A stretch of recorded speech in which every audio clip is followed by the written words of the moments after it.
Crome Yellow by Aldous Huxley. Chapter 1. Along this particular stretch of line no express had ever passed. All the trains, the few that there were, stopped at all the stations. Denis knew the names of those stations by heart: Bowl, Tritton, Spavin Delaware, Knipswich for Timpany, West Bolby, and, finally, Camlet on the Water. Camlet was where he always got out, leaving the train to creep indolently onward, goodness only knew whither, into the green heart of England. They were snorting out of West Bolby now. It was the next station, thank heaven. Denis took his chattels off the rack and piled them neatly in the corner opposite his own. A futile proceeding, but one must have something to do. When he had finished, he sank back into his seat and closed his eyes. It was extremely hot. Oh, this journey! It was 2 hours cut clean out of his life. 2 hours in which he might have done so much, so much. Written the perfect poem, for example, or read the one illuminating book. Instead of which, his gorge rose at the smell of the dusty cushions against which he was leaning. 2 hours, 120 minutes. Anything might be done in that time. Anything, nothing. Oh, he had had hundreds of hours. And what had he done with them? Wasted them. Spilt the precious minutes as though his reservoir were inexhaustible. Denis groaned in the spirit, condemned himself utterly with all his works. What right had he to sit in the sunshine, to occupy corner seats in third-class carriages, to be alive? None, none, none. Misery and a nameless nostalgic distress possessed him. He was 23, and oh, so agonisingly conscious of the fact. The train came bumpingly to a halt. Here was Camlet at last. Denis jumped up, crammed his hat over his eyes, deranged his pile of baggage, leaned out of the window and shouted for a porter, seized a bag in either hand, and had to put them down again in order to open the door. When at last he had safely bundled himself and his baggage onto the platform, he ran up the train toward the van. A bicycle, he said breathlessly to the guard. He felt himself a man of action. The guard paid no attention, but continued methodically to hand out, one by one, the packages labelled to Camlet. A bicycle, Denis repeated. A green machine, cross-framed, name of Stone, S-T-O-N-E. "All in good time, sir," said the guard soothingly. He was a large, stately man with a naval beard. One pictured him at home, drinking tea, surrounded by a numerous family. It was in that tone that he must have spoken to his children when they were tiresome. "All in good time, sir." Denis's man of action collapsed, punctured. He left his luggage to be called for later and pushed off on his bicycle. He always took his bicycle when he went into the country. It was part of the theory of exercise. One day one would get up at 6 o'clock and pedal away to Kenilworth or Stratford-on-Avon, anywhere, and within a radius of 20 miles there were always Norman churches and Tudor mansions to be seen in the course of an afternoon's excursion. Somehow they never did get seen, but all the same it was nice to feel that the bicycle was there and that one fine morning one really might get up at 6. Once at the top of the long hill which led up from Camlet Station, he felt his spirits mounting. The world, he found, was good. The faraway blue hills, the harvests whitening on the slopes of the ridge along which his road led him, the treeless skylines that changed as he moved, yes, they were all good. He was overcome by the beauty of those deeply embayed combes scooped in the flanks of the ridge beneath him. Curves, curves. He repeated the word slowly, trying as he did to find some term in which to give expression to his appreciation. Curves. No, that was inadequate. He made a gesture with his hand as though to scoop the achieved expression out of the air, and almost fell off his bicycle. What was the word to describe the curves of those little valleys? They were as fine as the lines of a human body. They were informed with the subtlety of art. Galbe. That was a good word, but it was French. Le galbe est vase de ses anges. Had one ever read a French novel in which that phrase didn't occur? Some day he would compile a dictionary for the use of novelists. Galbe, gonfle, goulu. Parfum, pau, pervers, potel, pudeur, vertu, volupte. But he really must find that word. Curves. Those little valleys had the lines of a cup moulded round a woman's breast. They seemed the dinted imprints of some huge divine body that had rested on these hills. Cumbrous locutions these, but through them he seemed to be getting nearer to what he wanted. Dinted, dimpled, wimpled, his mind wandered down echoing corridors of assonance and alliteration, ever further and further from the point. He was enamoured with the beauty of words. Becoming once more aware of the outer world, he found himself on the crest of a descent. The road plunged down, steep and straight, into a considerable valley. There, on the opposite slope, a little higher up the valley, stood Crome, his destination. He put on his brakes. This view of Crome was pleasant to linger over. The façade, with its 3 projecting towers, rose precipitously from among the dark trees of the garden. The house basked in full sunlight. The old brick rosily glowed. How ripe and rich it was! How superbly mellow, and at the same time, how austere! The hill was becoming steeper and steeper. He was gaining speed in spite of his brakes. He loosed his grip of the levers and, in a moment, was rushing headlong down. 5 minutes later, he was passing through the gate of the great courtyard. The front door stood hospitably open. He left his bicycle leaning against the wall and walked in. He would take them by surprise. End of chapter. Chapter 2. He took nobody by surprise. There was nobody to take. All was quiet. Denis wandered from room to empty room, looking with pleasure at the familiar pictures and furniture, at all the little untidy signs of life that lay scattered here and there. He was rather glad that they were all out. It was amusing to wander through the house as though one were exploring a dead, deserted Pompeii. What sort of life would the excavator reconstruct from these remains? How would he people these empty chambers? There was the long gallery with its rows of respectable and, though of course one couldn't publicly admit it, rather boring Italian primitives, its Chinese sculptures, its unobtrusive, dateless furniture. There was the panelled drawing-room, where the huge chintz-covered armchairs stood, oases of comfort among the austere, flesh-mortifying antiques. There was the morning-room with its pale lemon walls, its painted Venetian chairs and rococo tables, its mirrors, its modern pictures. There was the library, cool, spacious and dark, book-lined from floor to ceiling, rich in portentous folios. There was the dining-room, solidly, port-winily English, with its great mahogany table, its 18th-century chairs and sideboard, its 18th-century pictures, family portraits, meticulous animal paintings. What could one reconstruct from such data? There was much of Henry Wimbush in the long gallery and the library, something of Anne, perhaps, in the morning-room. That was all. Among the accumulations of 10 generations, the living had left but few traces.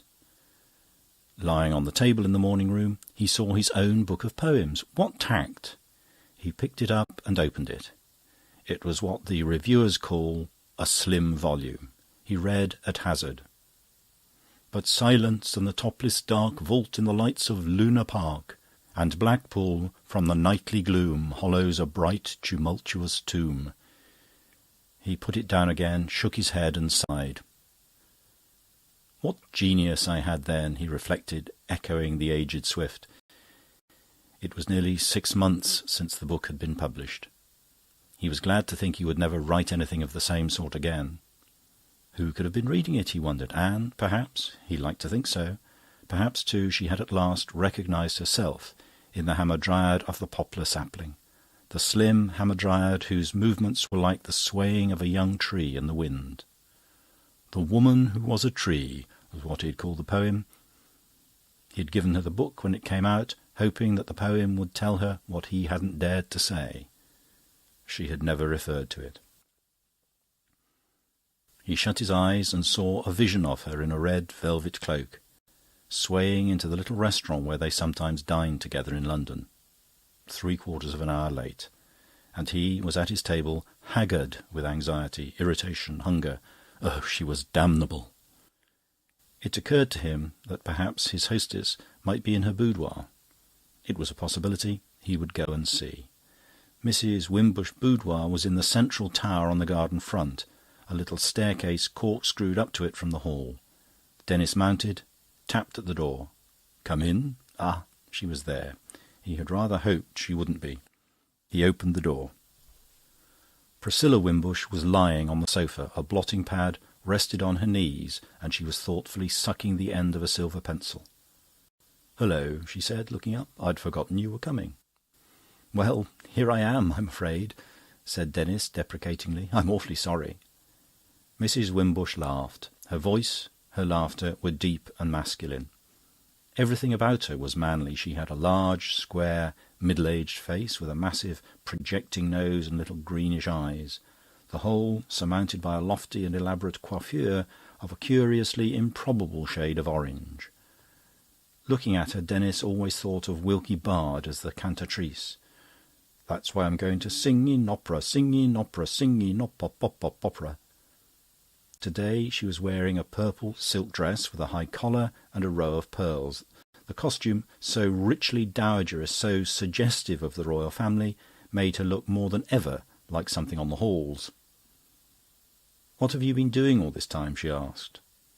"Well," said Denis, and he hesitated almost voluptuously. He had a tremendously amusing account of London and its doings all ripe and ready in his mind. It would be a pleasure to give it utterance. "To begin with," he said. But he was too late. Mrs. Wimbush's question had been what the grammarians call rhetorical. It asked for no answer. It was a little conversational flourish, a gambit in the polite game. "You find me busy at my horoscopes," she said, without even being aware that she had interrupted him. A little pained, Denis decided to reserve his story for more receptive ears. He contented himself, by way of revenge, with saying, "Oh," rather icily. "Did I tell you how I won 400 on the Grand National this year?" "Yes," he replied, still frigid and monosyllabic. She must have told him at least 6 times. "Wonderful, isn't it? Everything is in the stars. In the old days, before I had the stars to help me, I used to lose thousands. Now," she paused an instant, "well, look at that 400 on the Grand National. That's the stars." Denis would have liked to hear more about the old days, but he was too discreet and, still more, too shy to ask. There had been something of a bust-up, that was all he knew. Old Priscilla, not so old then, of course, and sprightlier, had lost a great deal of money, dropped it in handfuls and hatfuls on every racecourse in the country. She had gambled, too. The number of thousands varied in the different legends, but all put it high. Henry Wimbush was forced to sell some of his primitives, a Taddeo da Poggibonsi, an Amico de Taddeo and 4 or 5 nameless Sienese, to the Americans. There was a crisis. For the first time in his life, Henry asserted himself. And with good effect, it seemed.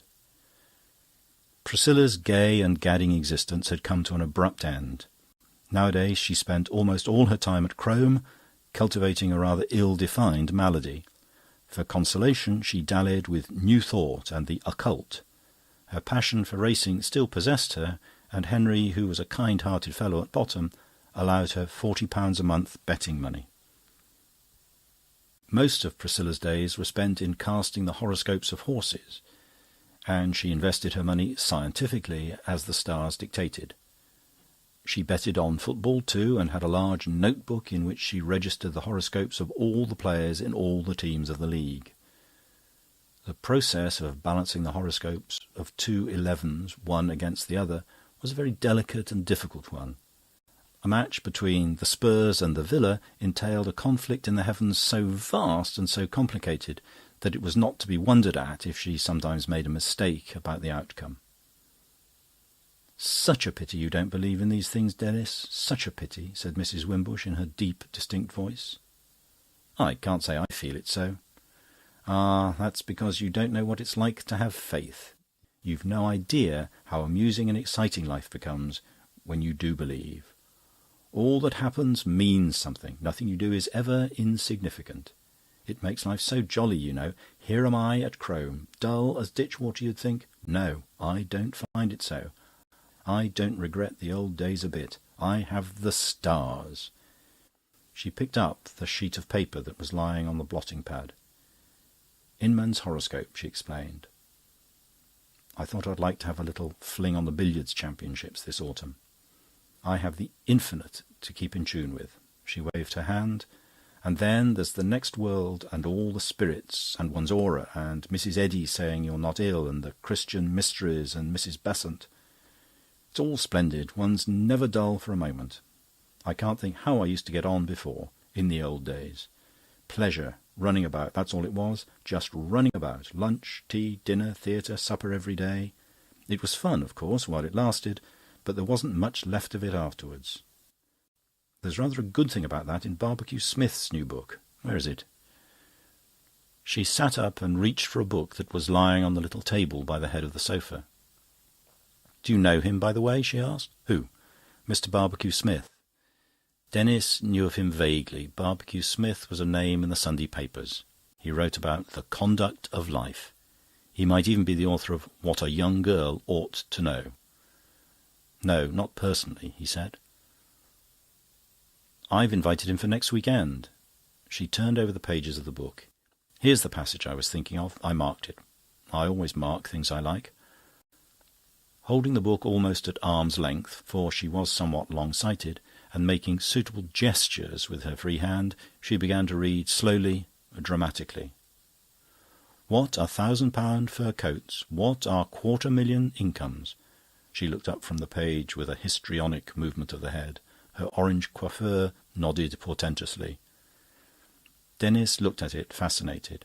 Was it the real thing and henna, he wondered, or was it one of those complete transformations one sees in the advertisements? "What are thrones and sceptres? The orange transformation, yes, it must be a transformation, bobbed up again.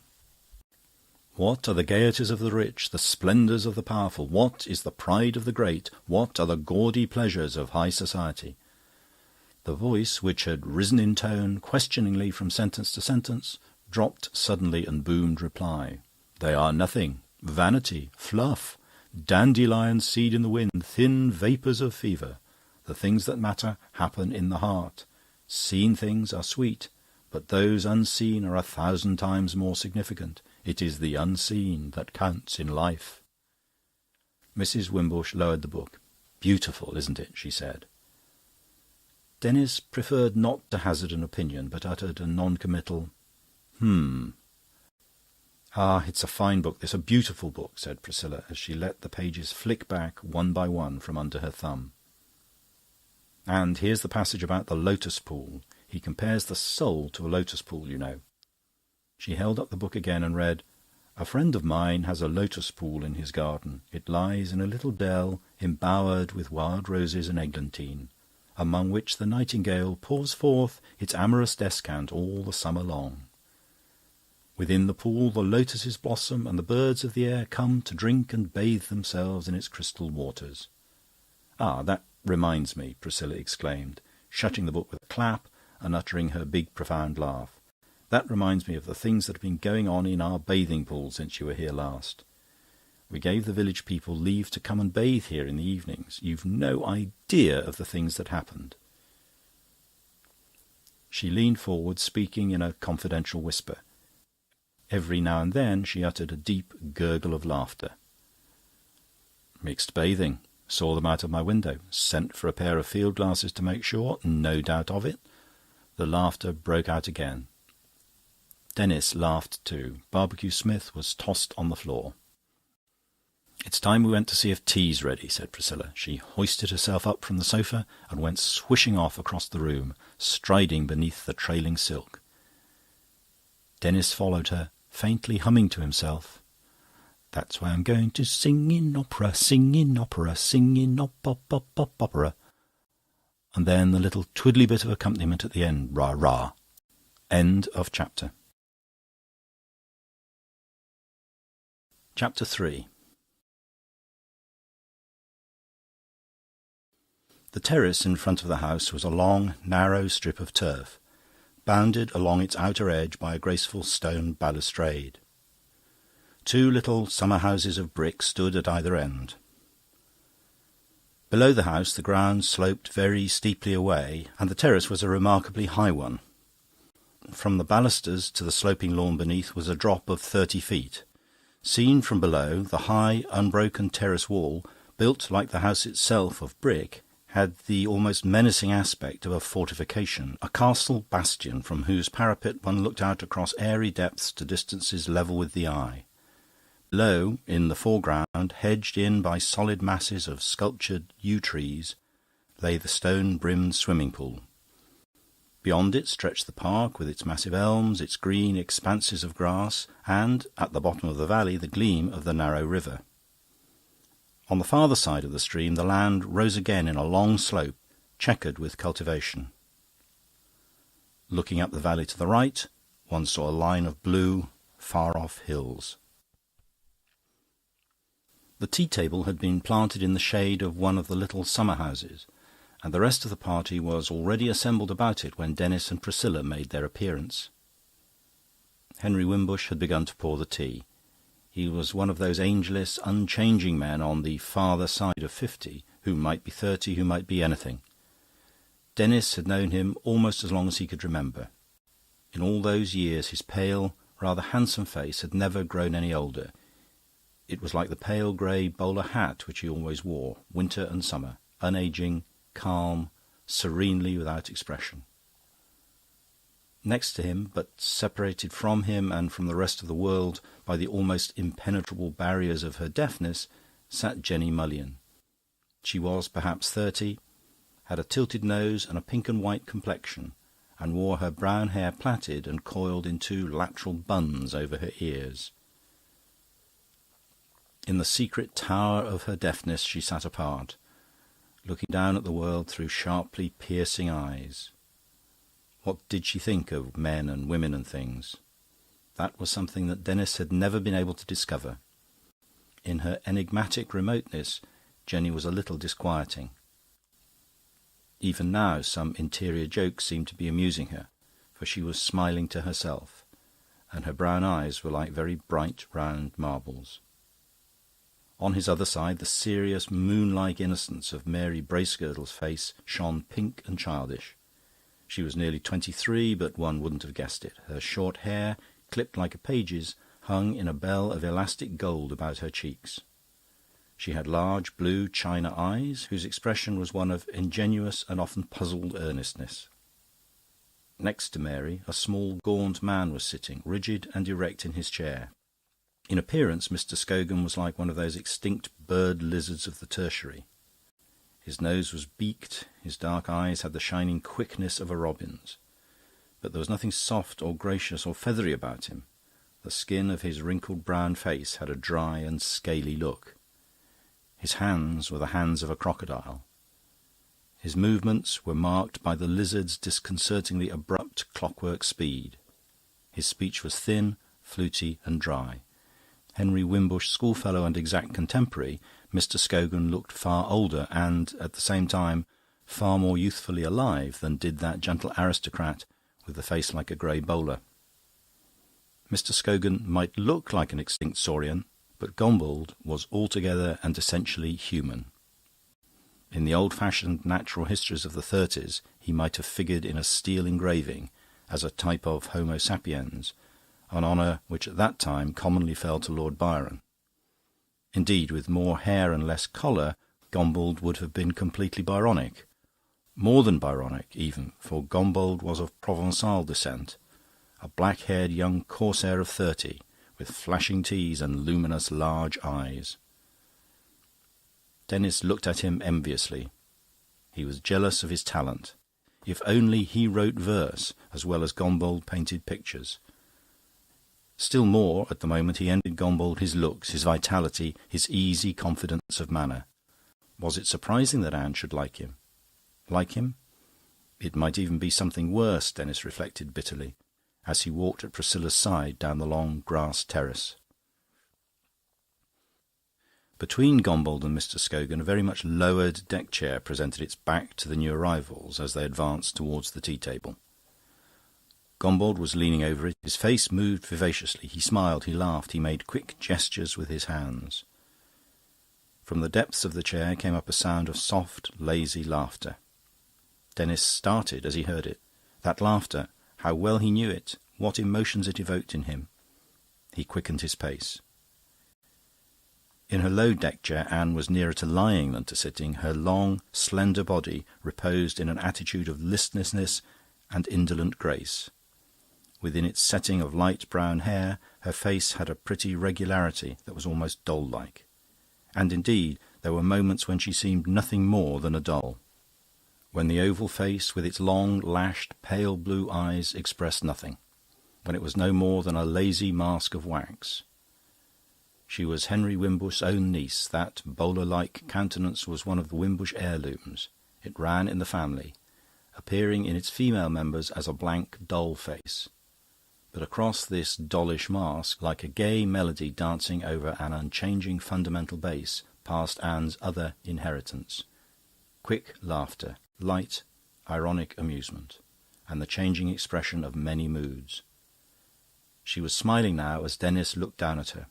Her cat's smile, he called it, for no very good reason. The mouth was compressed, and on either side of it 2 tiny wrinkles had formed themselves in her cheeks. An infinity of slightly malicious amusement lurked in those little folds, in the puckers above the half-closed eyes, in the eyes themselves, bright and laughing between the narrowed lids. The preliminary greeting spoken, Denis found an empty chair between Gombauld and Jenny and sat down. "How are you, Jenny?" he shouted at her. Jenny nodded and smiled in mysterious silence, as though the subject of her health were a secret that could not be publicly divulged. "How's London been since I went away?" Anne inquired from the depth of her chair. The moment had come. The tremendously amusing narrative was waiting for utterance. "Well," said Denis, smiling happily, "to begin with..." "Has Priscilla told you of our great antiquarian find?" Henry Wimbush leaned forward. The most promising of buds was nipped. "To begin with," said Denis desperately, "there was the ballet. Last week," Mr. Wimbush went on softly and implacably, "we dug up 50 yards of oaken drain-pipes. Just tree trunks with a hole bored through the middle. Very interesting indeed. Whether they were laid down by the monks in the 15th century, or whether..." Denis listened gloomily. "Extraordinary," he said, when Mr. Wimbush had finished. "Quite extraordinary." He helped himself to another slice of cake. He didn't even want to tell his tale about London now. He was damped. For some time past, Mary's grave blue eyes had been fixed upon him. "What have you been writing lately?" she asked. It would be nice to have a little literary conversation. "Oh, verse and prose," said Denis. "Just verse and prose." "Prose?" Mr. Scogan pounced alarmingly on the word. "You've been writing prose?" "Yes." "Not a novel?" "Yes." "My poor Denis," exclaimed Mr. Scogan. "What about?" Denis felt rather uncomfortable. "Oh, about the usual things, you know." "Of course," Mr. Scogan groaned. "I'll describe the plot for you. Little Percy, the hero, was never good at games, but he was always clever. He passes through the usual public school and the usual university, and comes to London, where he lives among the artists. He is bowed down with melancholy thought. He carries the whole weight of the universe upon his shoulders. He writes a novel of dazzling brilliance. He dabbles delicately in amour and disappears, at the end of the book, into the luminous future." Denis blushed scarlet. Mr. Scogan had described the plan of his novel with an accuracy that was appalling. He made an effort to laugh. "You're entirely wrong," he said. "My novel is not in the least like that." It was a heroic lie. Luckily, he reflected, only 2 chapters were written. He would tear them up that very evening when he unpacked. Mr. Scogan paid no attention to his denial, but went on. "Why will you young men continue to write about things that are so entirely uninteresting as the mentality of adolescents and artists? Professional anthropologists might find it interesting to turn sometimes from the beliefs of the blackfellow to the philosophical preoccupations of the undergraduate, but you can't expect an ordinary adult man like myself to be much moved by the story of his spiritual troubles. After all, even in England, even in Germany and Russia, there are more adults than adolescents. As for the artist, he is preoccupied with problems that are so utterly unlike those of the ordinary adult man, problems of pure aesthetics which don't so much as present themselves to people like myself, that a description of his mental processes is as boring to the ordinary reader as a piece of pure mathematics. A serious book about artists regarded as artists is unreadable, and a book about artists regarded as lovers, husbands, dipsomaniacs, heroes and the like is really not worth writing again. Jean-Christophe is the stock artist of literature, just as Professor Radium of Comic Cuts is its stock man of science. "I'm sorry to hear I'm as uninteresting as all that," said Gombold. "Not at all, my dear Gombold," Mr. Scogan hastened to explain. "As a lover or a dipsomaniac, I've no doubt of you being a most fascinating specimen. But as a combiner of forms, you must honestly admit it, you're a bore." "I entirely disagree with you," exclaimed Mary. She was somehow always out of breath when she talked, and her speech was punctuated by little gasps. "I've known a great many artists, and I've always found their mentality very interesting, especially in Paris. Schuplitsky, for example. I saw a great deal of Schuplitsky in Paris this spring." "Ah, but then you're an exception, Mary, you're an exception," said Mr. Scogan. "You are a femme supérieure." A flush of pleasure turned Mary's face into a harvest moon. End of chapter. Chapter 4. Denis woke up next morning to find the sun shining, the sky serene. He decided to wear white flannel trousers and a black jacket with a silk shirt and his new peach-coloured tie. And what shoes? White was the obvious choice, but there was something rather pleasing about the notion of black patent leather. He lay in bed for several minutes considering the problem. Before he went down, patent leather was his final choice. He looked at himself critically in the glass. His hair might have been more golden, he reflected. As it was, its yellowness had the hint of a greenish tinge in it. But his forehead was good. His forehead made up in height what his chin lacked in prominence. His nose might have been longer, but it would pass. His eyes might have been blue and not green.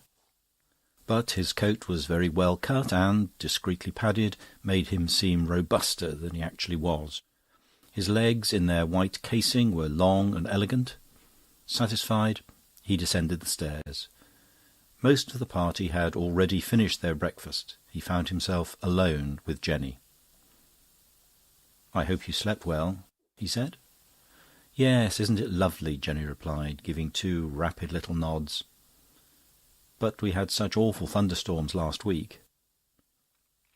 Parallel straight lines, Denis reflected, meet only at infinity. He might talk for ever of care, charmer, sleep, and she of meteorology, till the end of time. Did one ever establish contact with anyone? We are all parallel straight lines. Jenny was only a little more parallel than most.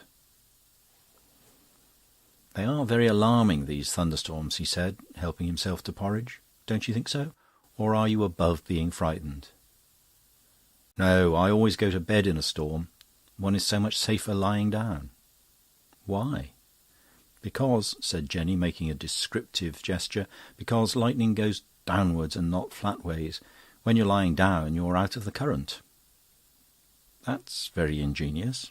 "It's true." There was a silence. Denis finished his porridge and helped himself to bacon. For lack of anything better to say, and because Mr. Scogan's absurd phrase was for some reason running in his head, he turned to Jenny and asked, "Do you consider yourself a femme supérieure?" He had to repeat the question several times before Jenny got the hang of it. "No," she said rather indignantly, when at last she heard what Denis was saying. "Certainly not. Has anyone been suggesting that I am?" "No," said Denis. "Mr. Scogan told Mary she was one." "Did he?" Jenny lowered her voice. "Shall I tell you what I think of that man? I think he's slightly sinister." Having made this pronouncement, she entered the ivory tower of her deafness and closed the door. Denis could not induce her to say anything more, could not induce her even to listen. She just smiled at him, smiled and occasionally nodded. Denis went out onto the terrace to smoke his after-breakfast pipe and to read his morning paper. An hour later, when Anne came down, she found him still reading. By this time he had got to the court circular and the forthcoming weddings. He got up to meet her as she approached, a hamadryad in white muslin, across the grass. "Why, Denis," she exclaimed, "you look perfectly sweet in your white trousers."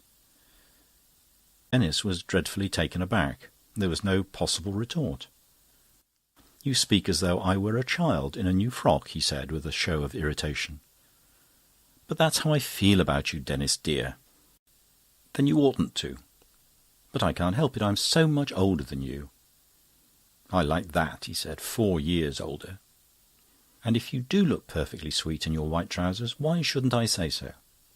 And why did you put them on if you didn't think you were going to look sweet in them?" "Let's go into the garden," said Denis. He was put out. The conversation had taken such a preposterous and unexpected turn. He had planned a very different opening, in which he was to lead off with, "You look adorable this morning," or something of the kind. And she was to answer, "Do I?" And then there was to be a pregnant silence. And now she had got in first with the trousers. It was provoking. His pride was hurt.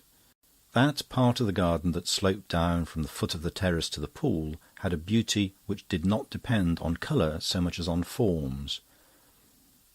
It was as beautiful by moonlight as in the sun. The silver of water, the dark shapes of yew and ilex trees remained at all hours and seasons the dominant features of the scene. It was a landscape in black and white. For colour there was the flower garden. It lay to one side of the pool, separated from it by a huge Babylonian wall of yews. You passed through a tunnel in the hedge, you opened a wicket in a wall, and you found yourself, startlingly and suddenly, in the world of colour. The July borders blazed and flared under the sun. Within its high brick walls, the garden was like a great tank of warmth and perfume and colour. Denis held open the little iron gate for his companion. "It's like passing from a cloister into an oriental palace," he said, and took a deep breath of the warm, flower-scented air. "In fragrant volleys they let fly..." How does it go? "Well shot, ye firemen, oh, how sweet and round your equal fires do meet, whose shrill report no ear can tell, but echoes to the eye and smell." "You have a bad habit of quoting," said Anne. "As I never know the context or author, I find it humiliating." Denis apologised. "It's the fault of one's education. Things somehow seem more real and vivid when one can apply somebody else's ready-made phrase about them. And then there are lots of lovely names and words, monophysite, iamblichus, pomponazzi. You bring them out triumphantly and feel you've clinched the argument with the mere magical sound of them. That's what comes of the higher education." "You may regret your education," said Anne. "I'm ashamed of my lack of it. Look at those sunflowers. Aren't they magnificent?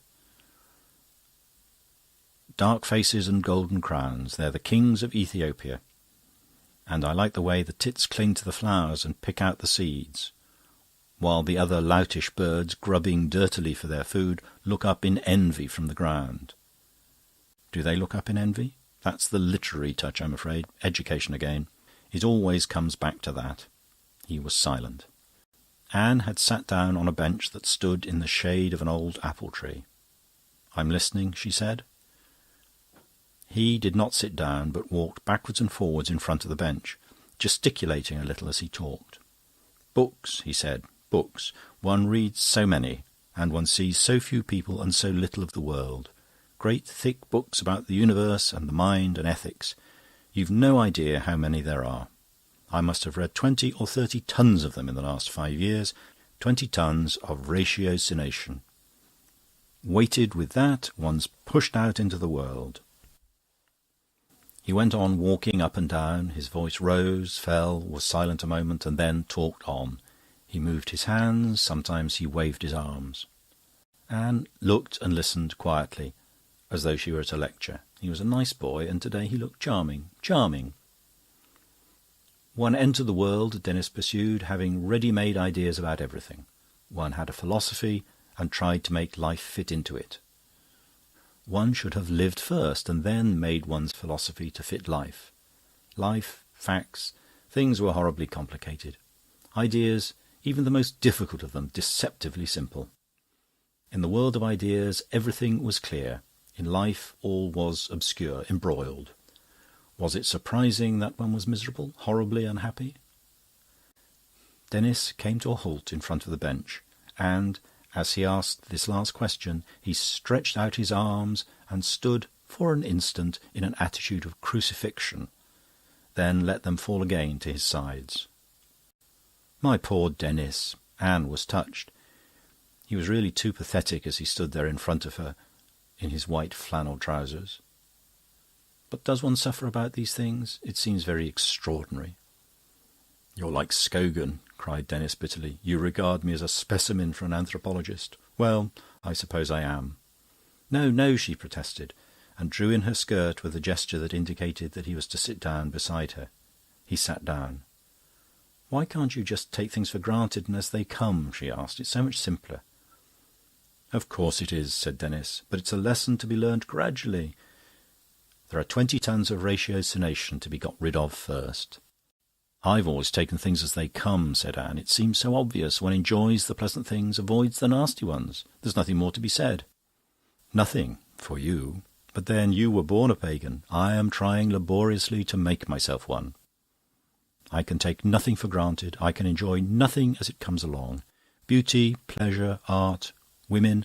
I have to invent an excuse, a justification for everything that's delightful. Otherwise, I can't enjoy it with an easy conscience. I make up a little story about beauty and pretend that it has something to do with truth and goodness. I have to say that art is the process by which one reconstructs the divine reality out of chaos. Pleasure is one of the mystical roads to union with the infinite, the ecstasies of drinking, dancing, love-making.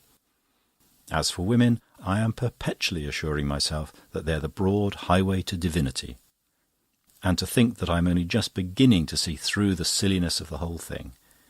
It's incredible to me that anyone should have escaped these horrors." "It's still more incredible to me," said Anne, "that anyone should have been a victim to them. I should like to see myself believing that men are the highway to divinity." The amused malice of her smile planted 2 little folds on either side of her mouth, and through their half-closed lids her eyes shone with laughter. "What you need, Denis, is a nice plump young wife, a fixed income and a little congenial but regular work." "What I need is you." That was what he ought to have retorted. That was what he wanted passionately to say. He could not say it. His desire fought against his shyness. "What I need is you." Mentally he shouted the words, but not a sound issued from his lips. He looked at her despairingly. Couldn't she see what was going on inside him? Couldn't she understand? "What I need is you." He would say it. He would. "I think I shall go and bathe," said Anne. "It's so hot." The opportunity had passed. End of chapter. Chapter 5. Mr. Wimbush had taken them to see the sights of the home farm, and now they were standing, all 6 of them, Henry Wimbush, Mr. Scogan, Denis, Gombold, Anne and Mary, by the low wall of the piggery, looking into one of the sties.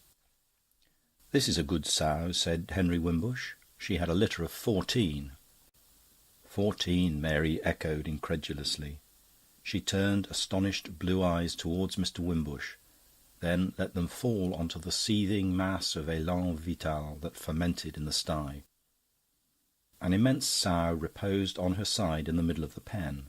Her round black belly, fringed with a double line of dugs, presented itself to the assault of an army of small brownish-black swine. With a frantic greed they tugged at their mother's flank. The old sow stirred, sometimes uneasily, or uttered a little grunt of pain. One small pig, the runt, the weakling of the litter, had been unable to secure a place at the banquet.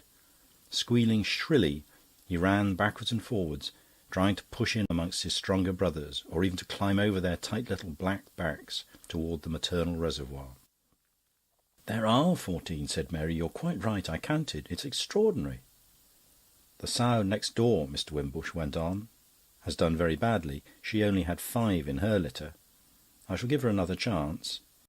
If she doesn't do better next time, I shall fat her up and kill her. There's the boar." He pointed towards a farther sty. "Fine old beast, isn't he? But he's getting past his prime. He'll have to go too." "How cruel!" Anne exclaimed. "But how practical, how eminently realistic," said Mr. Scogan. "In this farm we have a model of sound paternal government. Make them breed, make them work, and when they're past working or breeding or begetting, slaughter them." "Farming seems to be mostly indecency and cruelty," said Anne. With the ferrule of his walking-stick, Denis began to scratch the boar's long, bristly back. The animal moved a little, so as to bring himself within easier range of the instrument that evoked in him such delicious sensations. Then he stood stock still, softly grunting his contentment. The mud of years flaked off his sides in a grey, powdery scurf. "What a pleasure it is," said Denis, "to do somebody a kindness. I believe I enjoyed scratching this pig quite as much as he enjoys being scratched. If only one could always be kind with so little expense or trouble." A gate slammed. There was a sound of heavy footsteps. "Morning, Rowley," said Henry Wimbush. "Morning, sir," old Rowley answered. He was the most venerable of the labourers on the farm, a tall, solid man, still unbent, with grey side whiskers and a steep, dignified profile. Grave, weighty in his manner, splendidly respectable, Rowley had the air of a great English statesman of the mid-19th century. He halted on the outskirts of the group, and for a moment they all looked at the pigs in a silence that was only broken by the sound of grunting or the squelch of a sharp hoof in the mire. Rowley turned at last, slowly and ponderously and nobly, as he did everything, and addressed himself to Henry Wimbush. "Look at them, sir," he said, with a motion of his hand towards the wallowing swine. "Rightly is they called pigs." "Rightly indeed," Mr. Wimbush agreed. "I am abashed by that man," said Mr. Scogan, as old Rowley plodded off slowly and with dignity. "What wisdom, what judgment, what a sense of values! Rightly are they called swine. Yes, and I wish I could with as much justice say, rightly are we called men." They walked on towards the cowsheds and the stables of the cart-horses. 5 white geese, taking the air this fine morning, even as they were doing, met them in the way. They hesitated, cackled, then, converting their lifted necks into rigid horizontal snakes, they rushed off in disorder, hissing horribly as they went. Red calves paddled in the dung and mud of a spacious yard. In another enclosure stood the bull, massive as a locomotive. He was a very calm bull, and his face wore an expression of melancholy stupidity. He gazed with reddish-brown eyes at his visitors, chewed thoughtfully at the tangible memories of an earlier meal, swallowed and regurgitated, chewed again. His tail lashed savagely from side to side. It seemed to have nothing to do with his impassive bulk. Between his short horns was a triangle of red curls, short and dense. "Splendid animal," said Henry Wimbush. "Pedigree stock. But he's getting a little old, like the boar." "Fat him up and slaughter him," Mr. Scogan pronounced, with a delicate old maidish precision of utterance. "Couldn't you give the animals a little holiday from producing children?" asked Anne. "I'm so sorry for the poor things." Mr. Wimbush shook his head. "Personally," he said, "I rather like seeing 14 pigs grow where only one grew before. The spectacle of so much crude life is refreshing." "I'm glad to hear you say so," Gumbold broke in warmly. "Lots of life, that's what we want. I like pullulation. Everything ought to increase and multiply as hard as it can." Gombold grew lyrical. Everybody ought to have children. Anne ought to have them. Mary ought to have them. Dozens and dozens. He emphasised his point by thumping with his walking stick on the bull's leather flanks. Mr. Scogan ought to pass on his intelligence to little Scogans and Denis to little Denises. The bull turned his head to see what was happening, regarded the drumming stick for several seconds, then turned back again, satisfied, it seemed, that nothing was happening. Sterility was odious, unnatural, a sin against life. Life, life, and still more life. The ribs of the placid bull resounded. Standing with his back against the farmyard pump, a little apart, Denis examined the group. Gombauld, passionate and vivacious, was its centre. The others stood around, listening. Henry Wimbush, calm and polite beneath his grey bowler. Mary, with parted lips and eyes that shone with the indignation of a convinced birth-controller. Anne looked on through half-shut eyes, smiling, and beside her stood Mr. Scogan, bolt upright in an attitude of metallic rigidity that contrasted strangely with that fluid grace of hers, which even in stillness suggested a soft movement. Gombauld ceased talking, and Mary, flushed and outraged, opened her mouth to refute him. But she was too slow. Before she could utter a word, Mr. Scogan's fluty voice had pronounced the opening phrases of a discourse. There was no hope of getting so much as a word in edgeways. Mary had perforce to resign herself. "Even your eloquence, my dear Gombauld," he was saying, "even your eloquence must prove inadequate to reconvert the world to a belief in the delights of mere multiplication. With the gramophone, the cinema, and the automatic pistol, the goddess of applied science has presented the world with another gift, more precious even than these, the means of dissociating love from propagation. Eros, for those who wish it, is now an entirely free god. His deplorable association with Lucina may be broken at will. In the course of the next few centuries, who knows, the world may see a more complete severance. I look forward to it optimistically. Where the great Erasmus Darwin and Miss Anna Seward, Swan of Lichfield, experimented, and, for all their scientific ardour, failed, our descendants will experiment and succeed. An impersonal generation will take the place of nature's hideous system. In vast state incubators, rows upon rows of gravid bottles will supply the world with the population it requires. The family system will disappear. Society, sapped at its very base, will have to find new foundations. And Eros, beautifully and irresponsibly free, will flit like a gay butterfly from flower to flower through a sunlit world." "It sounds lovely," said Anne. "The distant future always does." Mary's china-blue eyes, more serious and more astonished than ever, were fixed on Mr. Scogan. "Bottles," she said. "Do you really think so? Bottles?" End of chapter. Chapter 6. Mr. Barbecue Smith arrived in time for tea on Saturday afternoon. He was a short and corpulent man with a very large head and no neck. In his earlier middle age he had been distressed by this absence of neck, but was comforted by reading in Balzac's Louis Lambert that all the world's great men have been marked by the same peculiarity, and for a simple and obvious reason. Greatness is nothing more nor less than the harmonious functioning of the faculties of the head and heart. The shorter the neck, the more closely these two organs approach one another. Argal, it was convincing. Mr. Barbecue Smith belonged to the old school of journalists. He sported a leonine head, with a greyish-black mane of oddly unappetising hair brushed back from a broad but low forehead. And somehow he always seemed slightly, ever so slightly, soiled.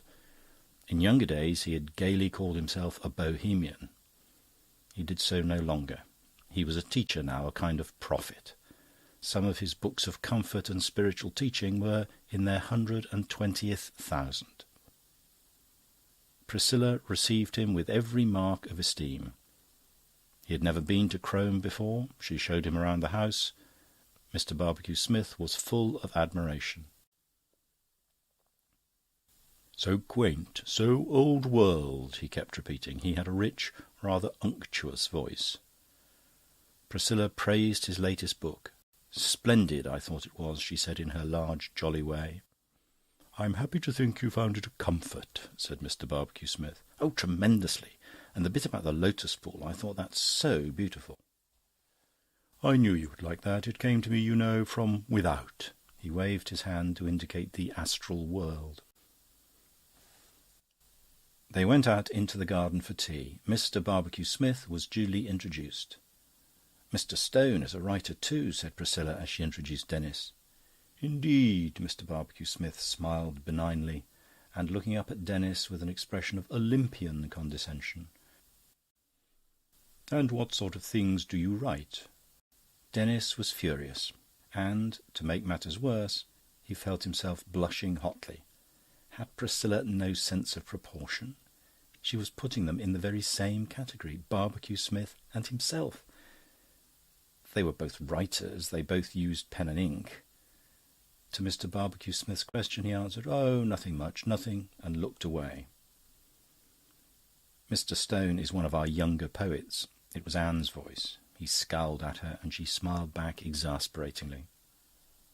"Excellent, excellent," said Mr. Barbecue-Smith, and he squeezed Denis' arm encouragingly. "The Bard's is a noble calling." As soon as tea was over, Mr. Barbecue-Smith excused himself. He had to do some writing before dinner. Priscilla quite understood.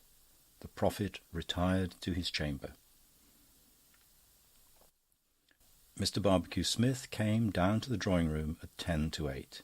He was in a good humour, and, as he descended the stairs, he smiled to himself and rubbed his large white hands together. In the drawing-room, someone was playing softly and ramblingly on the piano. He wondered who it could be. One of the young ladies, perhaps. But no, it was only Denis, who got up hurriedly and with some embarrassment as he came into the room. Do go on," said Mr. Barbecue-Smith. "I'm very fond of music."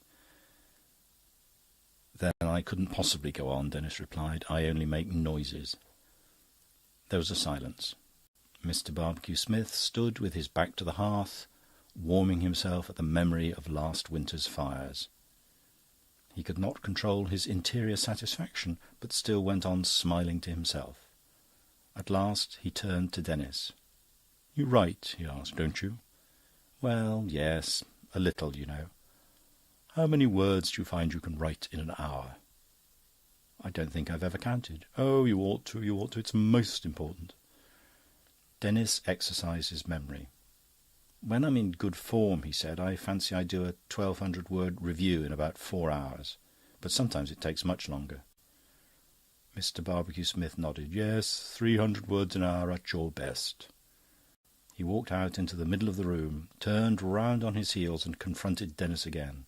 "Guess how many words I wrote this evening between 5 and 7:30. "I can't imagine." "No, but you must guess. Between 5 and 7:30, that's 2.5 hours.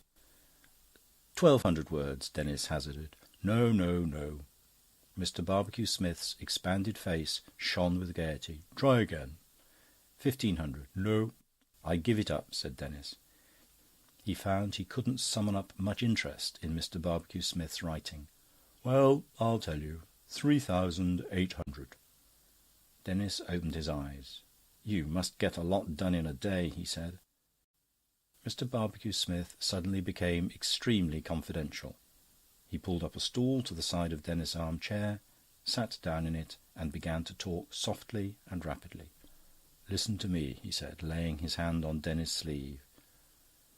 "You want to make your living by writing. You're young, you're inexperienced. Let me give you a little sound advice." What was the fellow going to do, Denis wondered? Give him an introduction to the editor of John o' London's Weekly? Or tell him where he could sell a light middle for 7 guineas?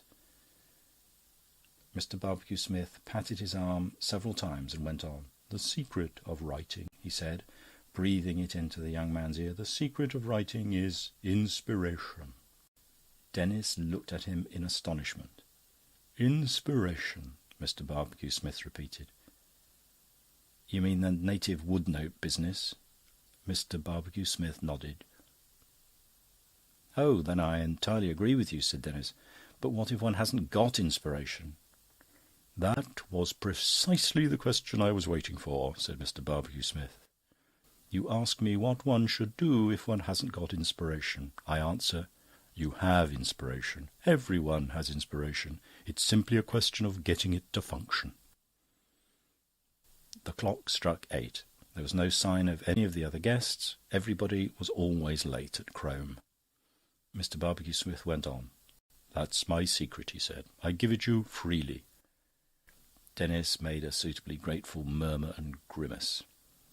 "I'll help you to find your inspiration, because I don't like to see a nice, steady young man like you exhausting his vitality and wasting the best years of his life in a grinding intellectual labour that could be completely obviated by inspiration. I did it myself, so I know what it's like. Up till the time I was 38, I was a writer like you, a writer without inspiration. All I wrote I squeezed out of myself by sheer hard work. Why, in those days I was never able to do more than 650 words an hour, and what's more, I often didn't sell what I wrote," he sighed. "We artists," he said parenthetically, "we intellectuals aren't much appreciated here in England." Denis wondered if there was any method, consistent of course with politeness, by which he could dissociate himself from Mr. Barbecue-Smith's "we." There was none, and besides, it was too late now, for Mr. Barbecue-Smith was once more pursuing the tenor of his discourse. "At 38, I was a poor, struggling, tired, overworked, unknown journalist. Now, at 50..."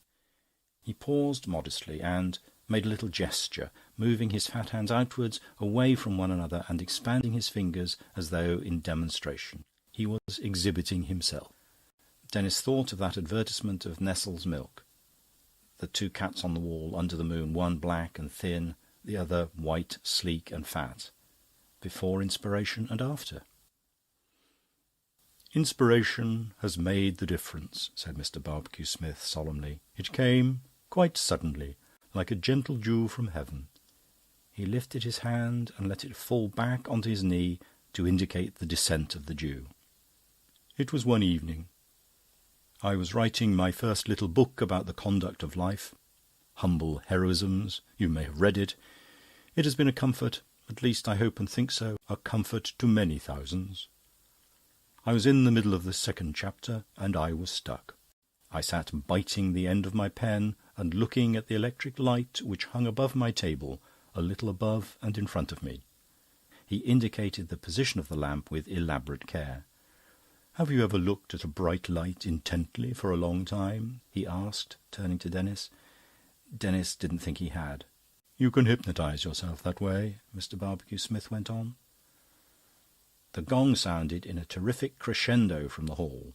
Still no sign of the others. Denis was horribly hungry. "That's what happened to me," said Mr. Barbecue-Smith. "I was hypnotised. I lost consciousness like that." He snapped his fingers. "When I came to, I found that it was past midnight, and I had written 4,000 words. 4,000, he repeated, opening his mouth very wide on the ow of thousand. Inspiration had come to me." "What a very extraordinary thing," said Denis. "I was afraid of it at first. It didn't seem to me natural. I didn't feel, somehow, that it was quite right, quite fair, I might almost say, to produce a literary composition unconsciously. Besides, I was afraid I might have written nonsense." "And had you written nonsense?" Denis asked. "Certainly not," Mr. Barbecue-Smith replied, with a trace of annoyance. "Certainly not. It was admirable. Just a few spelling mistakes and slips, such as there generally are in automatic writing. But the style, the thought, all the essentials were admirable. After that, inspiration came to me regularly. I wrote the whole of Humble Heroisms like that. It was a great success, and so has everything been that I have written since." He leaned forward and jabbed at Denis with his finger. "That's my secret," he said. "And that's how you could write too, if you tried, without effort, fluently, well." "But how?" asked Denis, trying not to show how deeply he had been insulted by that final "well." by cultivating your inspiration, by getting into touch with your subconscious. Have you ever read my little book, Pipelines to the Infinite? Denis had to confess that that was precisely one of the few, perhaps the only one, of Mr. Barbecue Smith's works he had not read. Never mind, said Mr. Barbecue Smith. It's just a little book about the connection of the subconscious with the infinite. Get into touch with the subconscious, and you're in touch with the universe. Inspiration, in fact. You follow me? Perfectly, said Denis. But don't you find that the universe sometimes sends you very irrelevant messages? I don't allow it to, Mr. Barbecue Smith replied. I canalise it, I bring it down through pipes to work the turbines of my conscious mind. Like Niagara, Denis suggested. Some of Mr. Barbecue Smith's remarks sounded strangely like quotations. Quotations from his own works, no doubt. Precisely, like Niagara. And this is how I do it. He leaned forward and, with a raised forefinger, marked his points as he made them, beating time, as it were, to his discourse. Before I go off into my trance, I concentrate on the subject I wish to be inspired about. Let us say I am writing about the humble heroisms. For 10 minutes before I go into the trance, I think of nothing but orphans supporting their little brothers and sisters, of dull work well and patiently done, and I focus my mind on such great philosophical truths as the purification and uplifting of the soul by suffering, and the alchemical transformation of leaden evil into golden good. Denis again hung up his little festoon of quotation marks. Then I pop off. 2 or 3 hours later I wake up again and find that inspiration has done its work. Thousands of words, comforting, uplifting words, lie before me. I type them out neatly on my machine, and they are ready for the printer. It all sounds wonderfully simple, said Denis. It is. All great and splendid and divine things of life are wonderfully simple. Quotation marks again. When I have to do my aphorisms, Mr. Barbecue Smith continued, I prelude my trance by turning over the pages of any dictionary of quotations or Shakespeare calendar that comes to hand. That sets the key, so to speak. That ensures that the universe shall come flowing in, not in a continuous rush, but in aphorismic drops. Do you see the idea? Denis nodded. Mr. Barbecue Smith put his hand in his pocket and pulled out a notebook. I did a few in the train today, he said, turning over the pages. Just dropped off into a trance in the corner of my carriage. I find the train very conducive to good work. Here they are. He cleared his throat and... The mountain road may be steep, but the air is pure up there, and it is from the summit that one gets the view. The things that really matter happen in the heart. It was curious, Denis reflected, the way the infinite sometimes repeated itself. Seeing is believing, yes, but believing is also seeing. If I believe in God, I see God, even in the things that seem to be evil. Mr. Barbecue Smith looked up from his notebook. That last one, he said, is particularly subtle and beautiful, don't you think? Without inspiration, I could never have hit on that. He reread the apothegm with a slower and more solemn utterance. Straight from the infinite, he commented reflectively, then addressed himself to the next aphorism. The flame of a candle gives light, but it also burns. Puzzled wrinkles appeared on Mr. Barbecue Smith's forehead. I don't exactly know what that means, he said. It's very gnomic. One could apply it, of course, to the higher education, illuminating but provoking the lower classes to discontent and revolution. Yes, I suppose that's what it is, but it's gnomic. It's gnomic. He rubbed his chin thoughtfully. The gong sounded again, clamorously. It seemed imploringly. Dinner was growing cold. It roused Mr. Barbecue Smith from meditation. He turned to Denis. You understand me now when I advise you to cultivate your inspiration. Let your subconscious work for you. Turn on the Niagara of the infinite.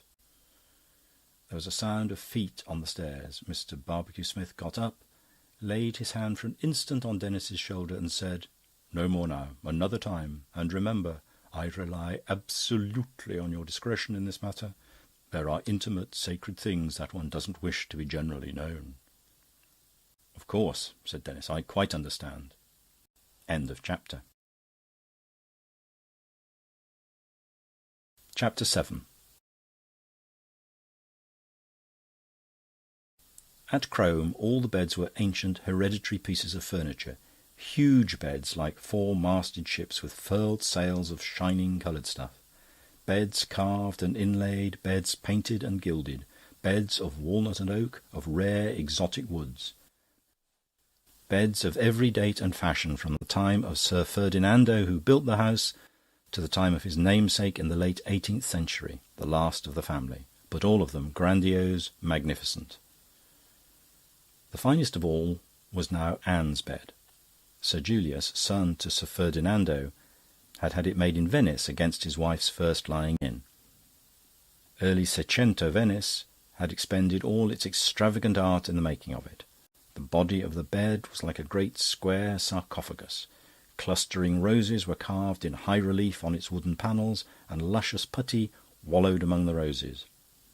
On the black groundwork of the panels the carved reliefs were gilded and burnished, the golden roses twined in spirals up the four pillar-like posts, and cherubs seated at the top of each column supported a wooden canopy fretted with the same carved flowers. Anne was reading in bed. 2 candles stood on the little table beside her. In their rich light on her face, her bare arm and shoulder took on warm hues and a sort of peach-like quality of surface. Here and there, in the canopy above her, carved golden petals shone brightly among profound shadows, and the soft light, falling on the sculptured panel of the bed, broke restlessly among the intricate roses, lingered in a broad caress on the blown cheeks, the dimpled bellies, the tight, absurd little posteriors of the sprawling putty. There was a discreet tap at the door. She looked up. "Come in, come in." A face, round and childish, within its sleek bell of golden hair, peered around the opening door. More childish-looking still, a suit of mauve pyjamas made its entrance. It was Mary. "I thought I'd just look in for a moment to say good night," she said, and sat down on the edge of the bed. Anne closed her book. "That was very sweet of you. What are you reading?" She looked at the book. "Rather second-rate, isn't it?" The tone in which Mary pronounced the word second-rate implied an almost infinite denigration. She was accustomed in London to associate only with first-rate people who liked first-rate things, and she knew that there were very, very few first-rate things in the world, and that those were mostly French. "Well, I'm afraid I like it," said Anne. There was nothing more to be said. The silence that followed was a rather uncomfortable one. Mary fiddled uneasily with the bottom button of her pyjama jacket. Leaning back on her mound of heaped-up pillows, Anne waited and wondered what was coming. "I'm so awfully afraid of repressions," said Mary at last, bursting suddenly and surprisingly into speech. She pronounced the words on the tail end of an expiring breath, and had to gasp for new air almost before the phrase was finished. "What's there to be depressed about?" "I said repressions, not depressions." "Oh, repressions, I see," said Anne. "But repressions of what?" Mary had to explain. "The natural instincts of sex," she began didactically. But Anne cut her short. Yes, perfectly. I understand. Repressions. Old maids and all the rest. But what about them?" "That's just it," said Mary. "I'm afraid of them. It's always dangerous to repress one's instincts. I'm beginning to detect in myself symptoms like the ones you read of in the books. I constantly dream that I'm falling down wells, and sometimes I even dream that I'm climbing up ladders. It's most disquieting. The symptoms are only too clear." "Are they? One may become a nymphomaniac if one's not careful. You've no idea how serious these repressions are if you don't get rid of them in time." "It sounds too awful," said Anne, "but I don't see that I can do anything to help you." "I thought I'd just like to talk it over with you." "Why, of course. I'm only too happy, Mary darling." Mary coughed and drew a deep breath. "I presume," she began sententiously, "I presume we may take for granted that an intelligent young woman of 23, who has lived in civilised society in the 20th century, has no prejudices." "Well, I confess I still have a few." "But not about repressions." "No, not many about repressions, that's true. Or rather, about getting rid of repressions. Exactly. "So much for our fundamental postulate," said Mary. Solemnity was expressed in every feature of her round young face, radiated from her large blue eyes. "We come next to the desirability of possessing experience. I hope we are agreed that knowledge is desirable and that ignorance is undesirable." Obedient as one of those complacent disciples from whom Socrates could get whatever answer he chose, Anne gave her assent to this proposition. "And we are equally agreed, I hope, that marriage is what it is." "It is." "Good," said Mary. "And repressions being what they are, exactly." There would therefore seem to be only one conclusion. "But I knew that," Anne exclaimed, "before you began." "Yes, but now it's been proved," said Mary. "One must do things logically. The question is now..." "But where does the question come in? You've reached your only possible conclusion, logically, which is more than I could have done. All that remains is to impart the information to someone you like, someone you really like rather a lot, someone you're in love with, if I may express myself so badly." "But that's just where the question comes in," Mary exclaimed. "I'm not in love with anybody." "Then, if I were you, I should wait till you are." "But I can't go on dreaming night after night that I'm falling down a well. It's too dangerous." "Well, if it really is too dangerous, then of course you must do something about it. You must find somebody else." "But who?" A thoughtful frown puckered Mary's brow.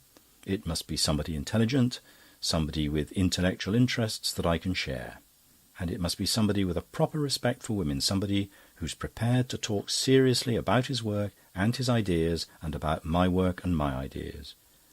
It isn't, as you see, at all easy to find the right person." "Well," said Anne, "there are 3 unattached and intelligent men in the house at the present time. There's Mr. Scogan, to begin with, but perhaps he's rather too much of a genuine antique. And there are Gombauld and Denis. Shall we say that the choice is limited to the last 2? Mary nodded. "I think we'd better," she said, and then hesitated with a certain air of embarrassment. "What is it?" "I was wondering," said Mary with a gasp, "whether they really were unattached. I thought that perhaps you might... "It was very nice of you to think of me, Mary, darling," said Anne, smiling the tight cat's smile. "But as far as I'm concerned, they are both entirely unattached." "I'm very glad of that," said Mary, looking relieved. "We're now confronted with the question, which of the 2? I can give no advice. It is a matter of your taste." "It's not a matter of my taste," Mary pronounced, "but of their merits. We must weigh them and consider them carefully and dispassionately." "You must do the weighing yourself," said Anne. There was still the trace of a smile at the corners of her mouth and round half-closed eyes. "I won't run the risk of advising you wrongly." "Gombauld has more talent," Mary began, "but he is less civilised than Denis." Mary's pronunciation of civilised gave the word a special and additional significance. She uttered it meticulously, in the very front of her mouth, hissing delicately on the opening sibilant. So few people were civilised, and they, like the first-rate works of art, were mostly French. Civilisation is most important, don't you think? Anne held up her hand. "I won't advise," she said. "You must make the decision." "Gombauld's family," Mary went on reflectively, "comes from Marseille. Rather a dangerous heredity when one thinks of the Latin attitude towards women. But then I sometimes wonder whether Denis is altogether serious-minded, whether he isn't rather a dilettante. It's very difficult. What do you think?" "I'm not listening," said Anne. "I refuse to take any responsibility." Mary sighed. "Well," she said, "I think I'd better go to bed and think about it." "Carefully and dispassionately," said Anne. At the door Mary turned round. "Good night," she said, and wondered as she said the words why Anne was smiling in that curious way. It was probably nothing, she reflected. Anne often smiled for no apparent reason. It was probably just a habit. "I hope I shan't dream of falling down wells again tonight," she added. "Ladders are worse," said Anne. Mary nodded. "Yes, ladders are much graver." End of chapter. Chapter 8. Breakfast on Sunday morning was an hour later than on weekdays, and Priscilla, who usually made no public appearance before luncheon, honoured it with her presence. Dressed in black silk, with a ruby cross as well as her customary ring of pearls round her neck, she presided. An enormous Sunday paper concealed all but the extreme pinnacle of her coiffure from the outer world. "I see Surrey has won," she said, with her mouth full, "by 4 wickets. The sun is in Leo, that would account for it." "Splendid game, cricket," remarked Mr. Barbecue-Smith heartily to no one in particular. "So thoroughly English." Jenny, who was sitting next to him, woke up suddenly with a start. "What?" she said. "What?" "So English," repeated Mr. Barbecue-Smith. Jenny looked at him, surprised. "English? Of course I am." He was beginning to explain when Mrs. Wimbush veiled her Sunday paper and appeared, a square, mauve, powdered face in the midst of orange splendours. "I see there's a new series of articles on the next world just beginning," she said to Mr. Barbecue-Smith. "This one's called Summerland and Gehenna." "Summerland," echoed Mr. Barbecue-Smith, closing his eyes. "Summerland, a beautiful name. Beautiful, beautiful." Mary had taken the seat next to Denis. After a night of careful consideration, she had decided on Denis. He might have less talent than Gombold, he might be a little lacking in seriousness, but somehow he was safer. "Are you writing much poetry here in the country?" she asked, with a bright gravity. "None," said Denis curtly. "I haven't brought my typewriter." "But do you mean to say you can't write without a typewriter?" Denis shook his head. He hated talking at breakfast, and besides, he wanted to hear what Mr. Scogan was saying at the other end of the table. "My scheme for dealing with the Church," Mr. Scogan was saying, "is beautifully simple. At the present time, the Anglican clergy wear their collars the wrong way round. I would compel them to wear not only their collars, but all their clothes turned back to front. Coat, waistcoat, trousers, boots, so that every clergyman should present to the world a smooth facade, unbroken by stud, button or lace. The enforcement of such a livery would act as a wholesome deterrent to those intending to enter the Church. At the same time, it would enormously enhance what Archbishop Laud so rightly insisted on, the beauty of holiness, in the few incorrigibles who could not be deterred." "In hell, it seems," said Priscilla, reading in her Sunday paper, "the children amuse themselves by flaying lambs alive." "Ah, but, dear lady, that's only a symbol," exclaimed Mr. Barbecue-Smith, "a material symbol of a spiritual truth. Lambs signify..." "Then there are military uniforms," Mr. Scogan went on. "When scarlet and pipe-clay were abandoned for khaki, there were some who trembled for the future of war. But then, finding how elegant the new tunic was, how closely it clipped the waist, how voluptuously, with the lateral bustles of the pockets, it exaggerated the hips, when they realised the brilliant potentialities of breeches and top-boots, they were reassured. Abolish these military elegances, standardise a uniform of sackcloth and mackintosh. You will very soon find that..." "Is anyone coming to church with me this morning?" asked Henry Wimbush. No one responded. He baited his bare invitation. "I read the lessons, you know, and there's Mr. Bodyham. His sermons are sometimes worth hearing." Thank you," said Barbecue-Smith. "I, for one, prefer to worship in the infinite church of nature. How does our Shakespeare put it? Sermons in books, stones in running brooks." He waved his arm in a fine gesture towards the window, and even as he did so he became vaguely, but none the less insistently, none the less uncomfortably aware that something had gone wrong with the quotation. Something... what could it be? Sermons, stones, books... End of chapter. Chapter 9. Mr. Bodyham was sitting in his study at the rectory. The 19th-century Gothic windows, narrow and pointed, admitted the light grudgingly. In spite of the brilliant July weather, the room was sombre. Brown, varnished bookshelves lined the walls, filled with row upon row of those thick, heavy theological works which the second-hand booksellers generally sell by weight. The mantelpiece, the overmantel, a towering structure of spindly pillars and little shelves, were brown and varnished. The writing desk was brown and varnished, so were the chairs, so was the door. A dark red-brown carpet with patterns covered the floor. Everything was brown in the room, and there was a curious brownish smell. In the midst of this brown gloom, Mr. Bodyham sat at his desk. He was the man in the iron mask, a grey, metallic face with iron cheekbones and a narrow iron brow. Iron folds, hard and unchanging, ran perpendicularly down his cheeks. His nose was the iron beak of some thin, delicate bird of rapine. He had brown eyes set in sockets rimmed with iron. Round them the skin was dark, as though it had been charred. Dense, wiry hair covered his skull. It had been black, it was turning grey. His ears were very small and fine. His jaws, his chin, his upper lip were dark, iron dark, where he had shaved. His voice, when he spoke, and especially when he raised it in preaching, was harsh, like the grating of iron hinges when a seldom-used door is opened. It was nearly 12:30.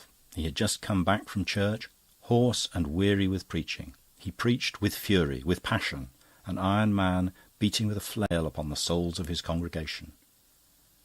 But the souls of the faithful at Crome were made of india rubber, solid rubber. The flail rebounded. They were used to Mr. Bodyham at Crome. The flail thumped on india rubber, and as often as not the rubber slept. That morning he had preached, as he had often preached before, on the nature of God. He had tried to make them understand about God what a fearful thing it was to fall into his hands. God, they thought of something soft and merciful. They blinded themselves to facts. Still more, they blinded themselves to the Bible. The passengers on the Titanic sang, "Nearer, my God, to thee," as the ship was going down. Did they realise what they were asking to be brought nearer to? A white fire of righteousness, an angry fire. When Savonarola preached, men sobbed and groaned aloud.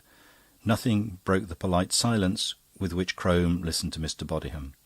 Only an occasional cough, and sometimes the sound of heavy breathing. In the front pew sat Henry Wimbush, calm, well-bred, beautifully dressed. There were times when Mr. Bodyham wanted to jump down from the pulpit and shake him into life, times when he would have liked to beat and kill his whole congregation. He sat at his desk dejectedly. Outside the Gothic windows the earth was warm and marvellously calm. Everything was as it had always been, and yet, it was nearly 4 years now since he had preached that sermon on Matthew 24:7. "For nation shall rise up against nation, and kingdom against kingdom, and there shall be famines, and pestilences, and earthquakes in divers places." It was nearly 4 years. He had had the sermon printed. It was so terribly, so vitally important that all the world should know what he had to say. A copy of the little pamphlet lay on his desk, 8 small grey pages, printed by a fount of type that had grown blunt, like an old dog's teeth, by the endless champing and champing of the press. He opened it and began to read it yet once again. "For nation shall rise up against nation, and kingdom against kingdom, and there shall be famines, and pestilences, and earthquakes in divers places." 19 centuries have elapsed since our Lord gave utterance to those words, and not a single one of them has been without wars, plagues, famines, and earthquakes. Mighty empires have crashed in ruin to the ground. Diseases have unpeopled half the globe. There have been vast natural cataclysms in which thousands have been overwhelmed by flood and fire and whirlwind. Time and again, in the course of these 19 centuries, such things have happened, but they have not brought Christ back to earth. They were signs of the times, inasmuch as they were signs of God's wrath against the chronic wickedness of mankind. But they were not signs of the times in connection with the second coming.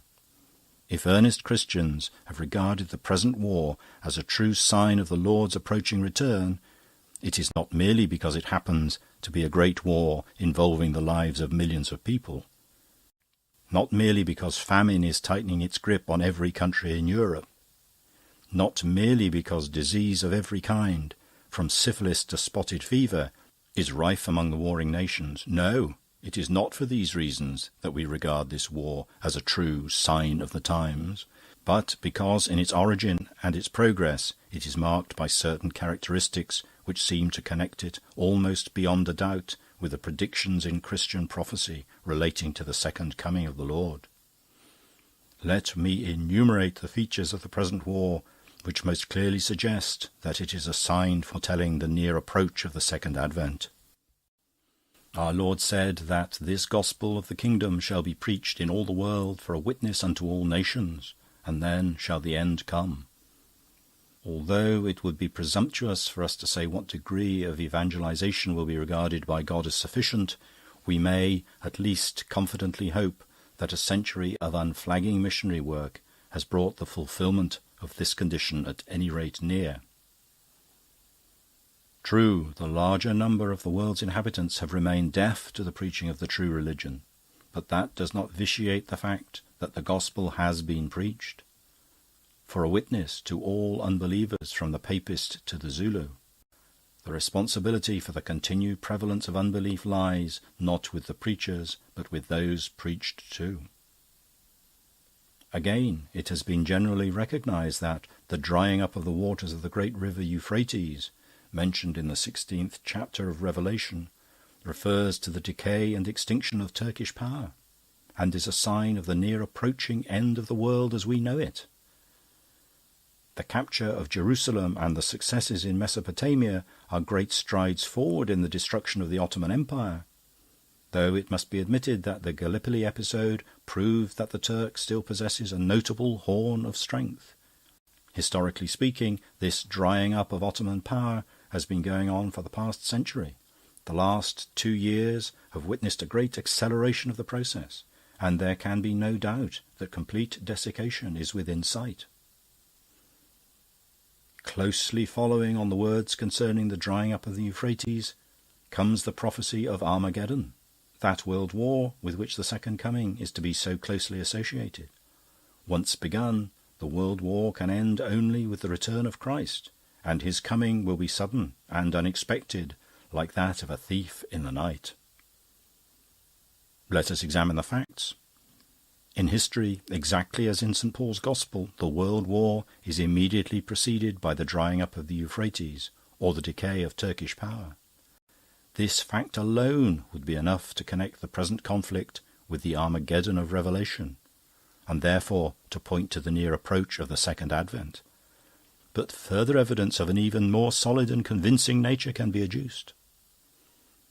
Armageddon is brought about by the activities of 3 unclean spirits, as it were toads, which come out of the mouths of the dragon, the beast, and the false prophet. If we can identify these 3 powers of evil, much light will clearly be thrown on the whole question. The dragon, the beast, and the false prophet can all be identified in history. Satan, who can only work through human agency, has used these 3 powers in the long war against Christ, which has filled the last 19 centuries with religious strife. The dragon, it has been sufficiently established, is pagan Rome, and the spirit issuing from its mouth is the spirit of infidelity. The beast, alternatively symbolized as a woman, is undoubtedly the papal power, and popery is the spirit which it spews forth. There is only one power which answers to the description of the false prophet, the wolf in sheep's clothing, the agent of the devil working in the guise of the lamb, and that power is the so-called Society of Jesus. The spirit that issues from the mouth of the false prophet is the spirit of false morality. We may assume, then, that the 3 evil spirits are infidelity, popery, and false morality. Have these 3 influences been the real cause of the present conflict? The answer is clear. The spirit of infidelity is the very spirit of German criticism. The high criticism, as it is mockingly called, denies the possibility of miracles, prediction, and real inspiration, and attempts to account for the Bible as a natural development. Slowly but surely, during the last 80 years, the spirit of infidelity has been robbing the Germans of their Bible and their faith, so that Germany is today a nation of unbelievers. Higher criticism has thus made the war possible, for it would be absolutely impossible for any Christian nation to wage war as Germany is waging it. We come next to the spirit of popery, whose influence in causing the war was quite as great as that of infidelity, though not, perhaps, so immediately obvious. Since the Franco-Prussian War, the papal power has steadily declined in France, while in Germany it has steadily increased. Today, France is an anti-papal state, while Germany possesses a powerful Roman Catholic minority. Two papally controlled states, Germany and Austria, are at war with 6 anti-papal states, England, France, Italy, Russia, Serbia and Portugal. Belgium is, of course, a thoroughly papal state, and there can be little doubt that the presence on the Allies' side of an element so essentially hostile has done much to hamper the righteous cause and is responsible for our comparative ill success. That the spirit of popery is behind the war is thus seen clearly enough in the grouping of the opposed powers, while the rebellion in the Roman Catholic parts of Ireland has merely confirmed a conclusion already obvious to any unbiased mind. The spirit of false morality has played as great a part in this war as the 2 other evil spirits. The scrap of paper incident is the nearest and most obvious example of Germany's adherence to this essentially unchristian or Jesuitical morality. The end is German world power, and in the attainment of this end any means are justifiable. It is the true principle of Jesuitry applied to international politics. The identification is now complete. As was predicted in Revelation, the 3 evil spirits have gone forth just as the decay of the Ottoman power was nearing completion, and have joined together to make the world war. The warning, "Behold, I come as a thief," is therefore meant for the present period, for you and me and all the world. This war will lead on inevitably to the war of Armageddon, and will only be brought to an end by the Lord's personal return. And when he returns, what will happen? Those who are in Christ, St. John tells us, will be called to the supper of the Lamb. Those who are found fighting against him will be called to the supper of the great God, that grim banquet where they shall not feast, but be feasted on. For, as St. John says, I saw an angel standing in the sun, and he cried in a loud voice, saying to all the fowls that fly in the midst of heaven, Come and gather yourselves together into the supper of the great God, that ye may eat the flesh of kings, and the flesh of captains, and the flesh of mighty men, and the flesh of horses, and of them that sit on them, and the flesh of all men, both free and bound, both small and great. All the enemies of Christ will be slain with the sword of him that sits upon the horse, and all the fowls will be filled with their flesh. That is the supper of the great God. It may be soon, or it may, as men reckon time, be long, but sooner or later, inevitably, the Lord will come and deliver the world from its present troubles. And woe unto them who are called, not to the supper of the Lamb, but to the supper of the great God. They will realize then, but too late, that God is a God of wrath as well as a God of forgiveness. The God who sent bears to devour the mockers of Elisha, the God who smote the Egyptians for their stubborn wickedness, will assuredly smite them too, unless they make haste to repent. But perhaps it is already too late. Who knows but that tomorrow, in a moment even, Christ may be upon us unawares, like a thief. In a little while, who knows? The angel, standing in the sun, may be summoning the ravens and vultures from their crannies in the rocks, to feed upon the putrefying flesh of the millions of unrighteous, whom God's wrath has destroyed. Be ready then. The coming of the Lord is at hand. May it be for all of you an object of hope, not a moment to look forward to with terror and trembling. Mr. Bodiham closed the little pamphlet and leaned back in his chair. The argument was sound, absolutely compelling, and yet it was 4 years since he had preached that sermon. 4 years, and England was at peace. The sun shone, the people of Crome were as wicked and indifferent as ever. More so, indeed, if that were possible. If only he could understand, if the heavens would but make a sign. But his questionings remained unanswered. Seated there in his brown, varnished chair, under the Ruskinian window, he could have screamed aloud. He gripped the arms of his chair, gripping for control. The knuckles of his hands whitened. He bit his lip. In a few seconds he was able to relax the tension. He began to rebuke himself for his rebellious impatience. 4 years, he reflected. What were 4 years after all? It must inevitably take a long time for Armageddon to ripen, to yeast itself up. The episode of 1914 had been a preliminary skirmish. And as for the war having come to an end, why, that of course was illusory.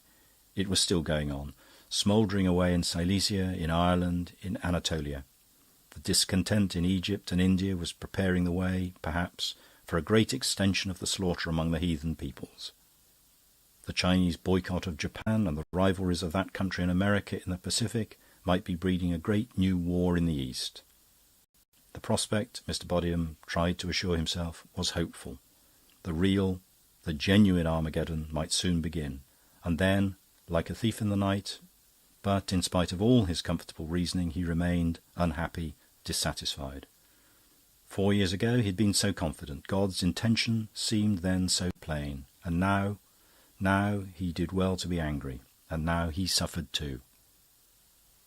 Sudden and silent as a phantom, Mrs. Bodiham appeared, gliding noiselessly across the room. Above her black dress, her face was pale with an opaque whiteness. Her eyes were pale as water in a glass, and her strawy hair was almost colourless. She held a large envelope in her hand. "This came for you by the post," she said softly. The envelope was unsealed. Mechanically, Mr. Bodiham tore it open. It contained a pamphlet, larger than his own and more elegant in appearance. "The House of Sheeny, Clerical Outfitters, Birmingham." He turned over the pages. The catalogue was tastefully and ecclesiastically printed in antique characters with illuminated Gothic initials. Red marginal lines, crossed at the corners after the manner of an Oxford picture frame, enclosed each page of type. Little red crosses took the place of full stops. Mr. Bodiham turned the pages. Soutane in best black merino, ready to wear, in all sizes. Clerical frock coats from 9 guineas. A dressy garment tailored by our own experienced ecclesiastical cutters.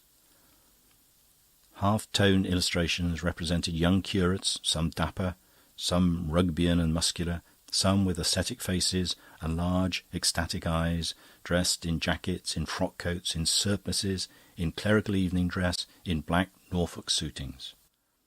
A large assortment of chasubles, rope girdles, Sheeny's special skirt cassocks, tied by a string about the waist, when worn under a surplice, presents an appearance indistinguishable from that of a complete cassock, recommended for summer wear and hot climates.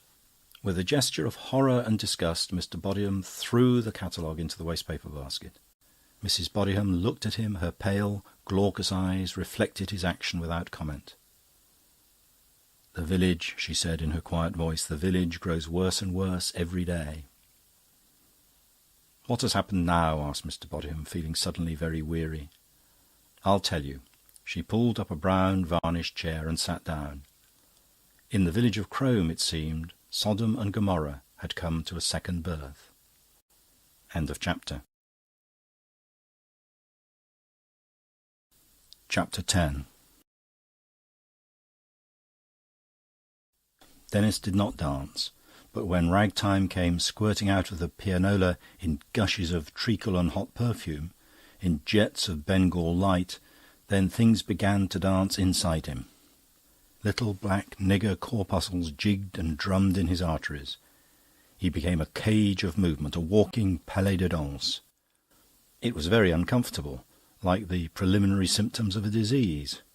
He sat in one of the window seats, glumly pretending to read.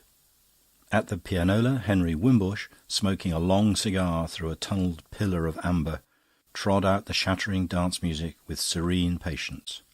Locked together, Gombold and Anne moved with a harmoniousness that made them seem a single creature, two-headed and four-legged. Mr. Scogan, solemnly buffoonish, shuffled round the room with Mary. Jenny sat in the shadow behind the piano, scribbling, so it seemed, in a big red notebook. In armchairs by the fireplace, Priscilla and Mr. Barbecue Smith discussed higher things without apparently being disturbed by the noise on the lower plane. "Optimism," said Mr. Barbecue Smith with a tone of finality, speaking through the strains of the Wild Wild Women, "optimism is the opening of the soul towards the light. It is an expansion towards and into God. It is a spiritual self-unification with the infinite." "How true," sighed Priscilla, nodding the baleful splendours of her coiffure. "Pessimism, on the other hand, is the contraction of the soul toward darkness. It is a focusing of the self upon a point in the lower plane. It is a spiritual slavery to mere facts, to gross physical phenomena." "They're making a wild man of me," the refrain sang itself over in Denis's mind. Yes, they were, damn them, a wild man, but not wild enough, that was the trouble. Wild inside, raging, writhing, yes, writhing was the word, writhing with desire. But outwardly he was hopelessly tame. Outwardly, bah, bah, bah. There they were, Anne and Gombold, moving together as though they were a single supple creature. The beast with two backs. And he sat in a corner, pretending to read, pretending he didn't want to dance, pretending he rather despised dancing. Why? It was the bar business again. Why was he born with a different face? Why was he? Gombold had a face of brass, one of those old brazen rams that thumped against the walls of cities till they fell. He was born with a different face, a woolly face. The music stopped. The single harmonious creature broke into two. Flushed, a little breathless, Anne swayed across the room to the pianola, laid her hand on Mr. Wimbush's shoulder. "A waltz this time, please, Uncle Henry," she said. "A waltz," he repeated, and turned to the cabinet where the rolls were kept. He trod off the old roll and trod on the new, a slave at the mill, uncomplainingly and beautifully well bred. Rum-tum, rum-ti-ti, tum-ti-ti. The melody wallowed oozingly along like a ship moving forward over a sleek and oily swell. The four-legged creature, more graceful, more harmonious in its movements than ever, slid across the floor. Oh, why was he born with a different face? "What are you reading?" He looked up, startled. It was Mary. She had broken from the uncomfortable embrace of Mr. Scogan, who had now seized on Jenny for his victim. "What are you reading?" "I don't know," said Denis truthfully. He looked at the title page. The book was called The Stock Breeder's Vade Mecum. "I think you're so sensible to sit and read quietly," said Mary, fixing him with her china eyes. "I don't know why one dances. It's so boring." Denis made no reply. She exacerbated him. From the armchair by the fireplace he heard Priscilla's deep voice. "Tell me, Mr. Barbecue Smith. You know all about science. I know." A deprecating noise came from Mr. Barbecue Smith's chair. "This Einstein theory. It seems to upset the whole starry universe. It makes me so worried about my horoscopes. You see..." Mary renewed her attack. "Which of the contemporary poets do you like best?" she asked. Denis was filled with fury. Why couldn't this pest of a girl leave him alone? He wanted to listen to the horrible music, to watch them dancing, oh, with what grace, as though they had been made for one another, to savour his misery in peace. And she came and put him through this absurd catechism. She was like Mangold's questions. "What are the 3 diseases of wheat? Which of the contemporary poets do you like best?" "Blight, mildew and smut," he replied, with the laconism of one who is absolutely certain of his own mind. It was several hours before Denis managed to go to sleep that night. Vague but agonising miseries possessed his mind. It was not only Anne who made him miserable. He was wretched about himself, the future, life in general, the universe. "This adolescence business," he repeated to himself every now and then, "is horribly boring," but the fact that he knew his disease did not help him to cure it. After kicking all the clothes off his bed, he got up and sought relief in composition. He wanted to imprison his nameless misery in words. At the end of an hour, 9 more or less complete lines emerged from among the blots and scratchings.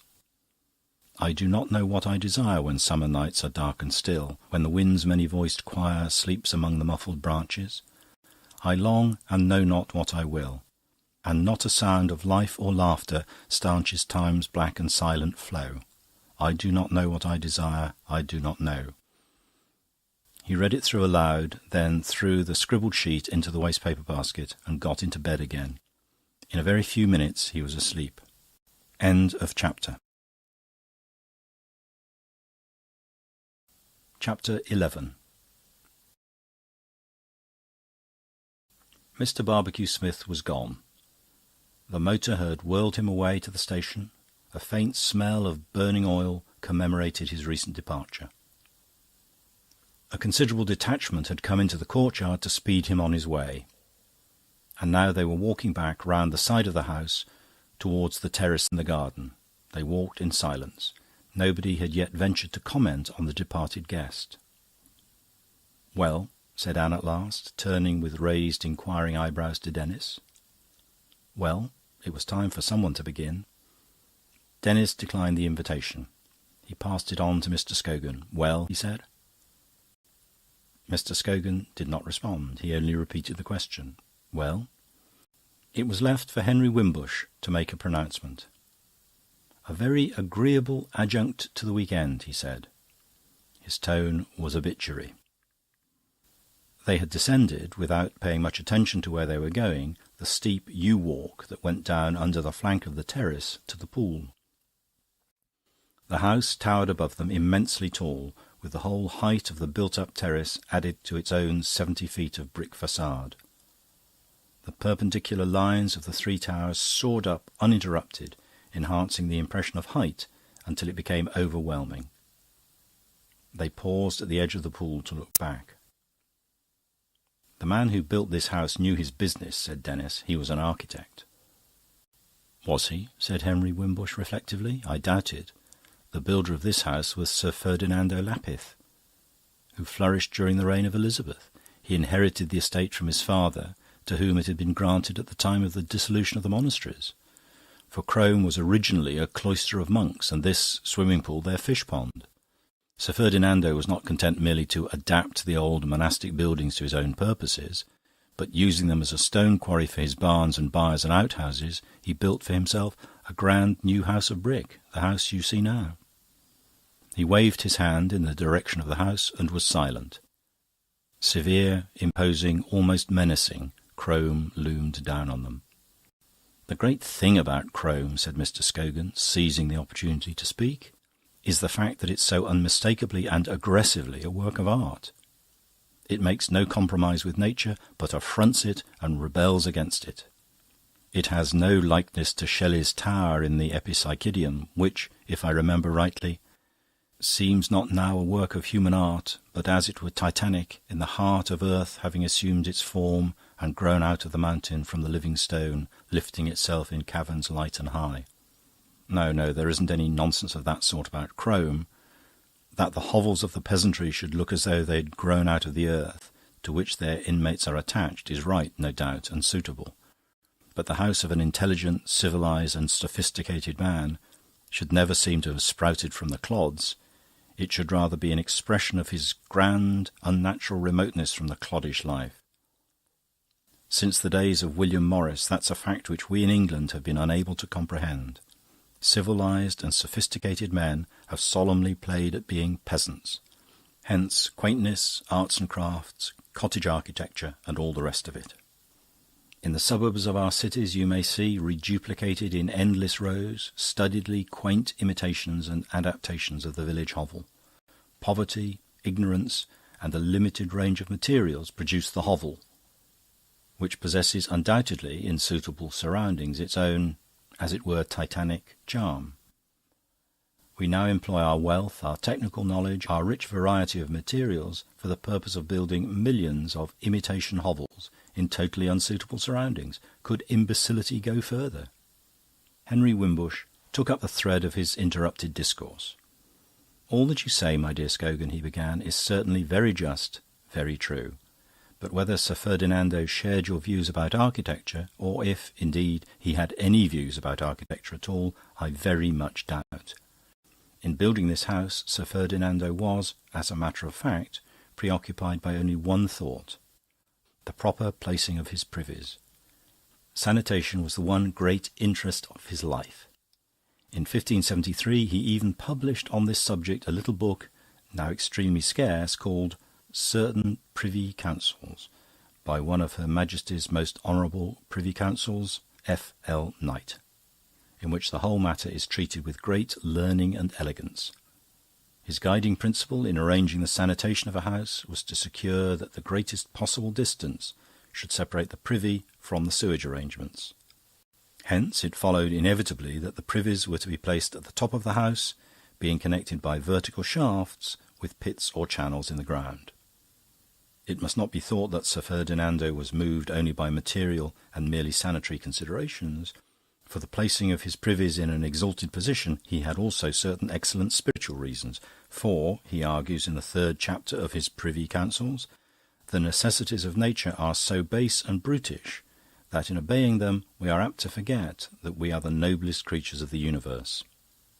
To counteract these degrading effects, he advised that the privy should be in every house the room nearest to heaven, that it should be well provided with windows commanding an extensive and noble prospect, and that the walls of the chamber should be lined with bookshelves containing all the ripest products of human wisdom, such as the Proverbs of Solomon, Boethius's Consolations of Philosophy, the Apothegms of Epictetus and Marcus Aurelius, the Enchiridion of Erasmus, and all other works, ancient or modern, which testify to the nobility of the human soul. In Crome he was able to put his theories into practice. At the top of each of the 3 projecting towers he placed a privy. From these a shaft went down the whole height of the house, that is to say, more than 70 feet, through the cellars, and into a series of conduits provided with flowing water, tunnelled in the ground on a level with the base of the raised terrace. These conduits emptied themselves into the stream several hundred yards below the fish pond. The total depth of the shafts from the top of the towers to their subterranean conduits was 102 feet. The 18th century, with its passion for modernisation, swept away these monuments of sanitary ingenuity. Were it not for tradition and the explicit account of them left by Sir Ferdinando, we should be unaware that these noble privies had ever existed. We should even suppose that Sir Ferdinando built his house after this strange and splendid model for merely aesthetic reasons. The contemplation of the glories of the past always evoked in Henry Wimbush a certain enthusiasm. Under the grey bowler his face worked and glowed as he spoke. The thought of these vanished privies moved him profoundly. He ceased to speak. The light gradually died out of his face, and it became once more the replica of the grave, polite hat which shaded it. There was a long silence. The same gently melancholy thoughts seemed to possess the mind of each of them. Permanence, transience. Sir Ferdinando and his privies were gone. Crome still stood. How brightly the sun shone, and how inevitable was death. The ways of God were strange, the ways of men were stranger still. "It does one's heart good," exclaimed Mr. Scogan at last, "to hear of these fantastic English aristocrats, to have a theory about privies, and to build an immense and splendid house in order to put it into practice. It's magnificent, beautiful. I like to think of them all, the eccentric milords rolling across Europe in ponderous carriages, bound on extraordinary errands. One is going to Venice to buy La Bianchi's larynx. He won't get it till she's dead, of course, but no matter, he's prepared to wait. He has a collection, pickled in glass bottles, of the throats of famous opera singers. And the instruments of renowned virtuosi, he goes in for them too. He will try to bribe Paganini to part with his little Guarnerio, but he has small hope of success. Paganini won't sell his fiddle, but perhaps he might sacrifice one of his guitars. Others are bound on crusades, one to die miserably among the savage Greeks, another in his white top hat to lead Italians against their oppressors. Others have no business at all. They are just giving their oddity a continental airing. At home they cultivate themselves at leisure and with greater elaboration. Beckford builds towers, Portland digs holes in the ground, Cavendish, the millionaire, lives in a stable, eats nothing but mutton, and amuses himself, solely for his private delectation, by anticipating the electrical discoveries of half a century. Glorious eccentrics. Every age is enlivened by their presence. "Some day, my dear Denis," said Mr. Scogan, turning a beady, bright regard in his direction, Some day you must become their biographer. The lives of queer men. What a subject. I should like to undertake it myself." Mr. Scogan paused, looked up once more at the towering house, then murmured the word eccentricity 2 or 3 times. Eccentricity. It's the justification of all aristocracies. It justifies leisured classes and inherited wealth and privilege and endowments and all the other injustices of that sort. If you're to do anything reasonable in this world, you must have a class of people who are secure, safe from public opinion, safe from poverty, leisured, not compelled to waste their time in the imbecile routines that go by the name of honest work. You must have a class of which the members can think and, within the obvious limits, do what they please. You must have a class in which people who have eccentricities can indulge them, and in which eccentricity in general will be tolerated and understood. That's the important thing about an aristocracy. Not only is it eccentric itself, often grandiosely so, it also tolerates and even encourages eccentricity in others. The eccentricities of the artist and the newfangled thinker don't inspire it with that fear, loathing and disgust which the burgesses instinctively feel towards them. It is a sort of Red Indian reservation planted in the midst of a vast horde of poor whites, colonials at that. Within its boundaries wild men disport themselves, often, it must be admitted, a little grossly, a little too flamboyantly, and when kindred spirits are born outside the pale, it offers them some sort of refuge from the hatred which the poor whites, en bon bourgeois, lavish on anything that is wild or out of the ordinary. After the social revolution, there will be no reservations. The redskins will be drowned in the great sea of poor whites.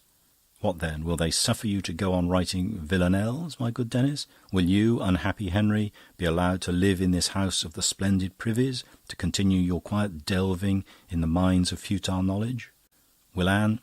"And you," said Anne, interrupting him, "will you be allowed to go on talking?" "You may rest assured," Mr. Scogan replied, "that I shall not. I shall have some honest work to do." End of chapter. Chapter 12. Blight, mildew and smut. Mary was puzzled and distressed. Perhaps her ears had played her false. Perhaps what he had really said was Squire Binion and Shanks, or Childs, Blunden and Earp, or even Abercrombie, Drinkwater and Rabindranath Tagore. Perhaps. But then her ears never did play her false. Blight, mildew and smut. The impression was distinct and ineffaceable. Blight, mildew. She was forced to the conclusion, reluctantly, that Denis had indeed pronounced those improbable words. He had deliberately repelled her attempts to open a serious discussion. That was horrible. A man who would not talk seriously to a woman just because she was a woman? Oh, impossible. Egeria or nothing. Perhaps Gombold would be more satisfactory. True, his meridional heredity was a little disquieting, but at least he was a serious worker, and it was with his work that she should associate herself. And Denis, after all, what was Denis? A dilettante, an amateur. Gombold had annexed for his painting room a little disused granary that stood by itself in a green close beyond the farmyard. It was a square brick building with a peaked roof and little windows set high up in each of its walls. A ladder of 4 rungs led up to the door, for the granary was perched above the ground and out of the reach of the rats on 4 massive toadstools of grey stone. Within there lingered a faint smell of dust and cobwebs, and the narrow shaft of sunlight that came slanting in at every hour of the day through one of the little windows was always alive with silvery motes. Here Gombold worked, with a kind of concentrated ferocity, during 6 or 7 hours of each day. He was pursuing something new, something terrific, if only he could catch it. During the last 8 years, nearly half of which had been spent in the process of winning the war, he had worked his way industriously through cubism. Now he had come out on the other side. He had begun by painting a formalised nature.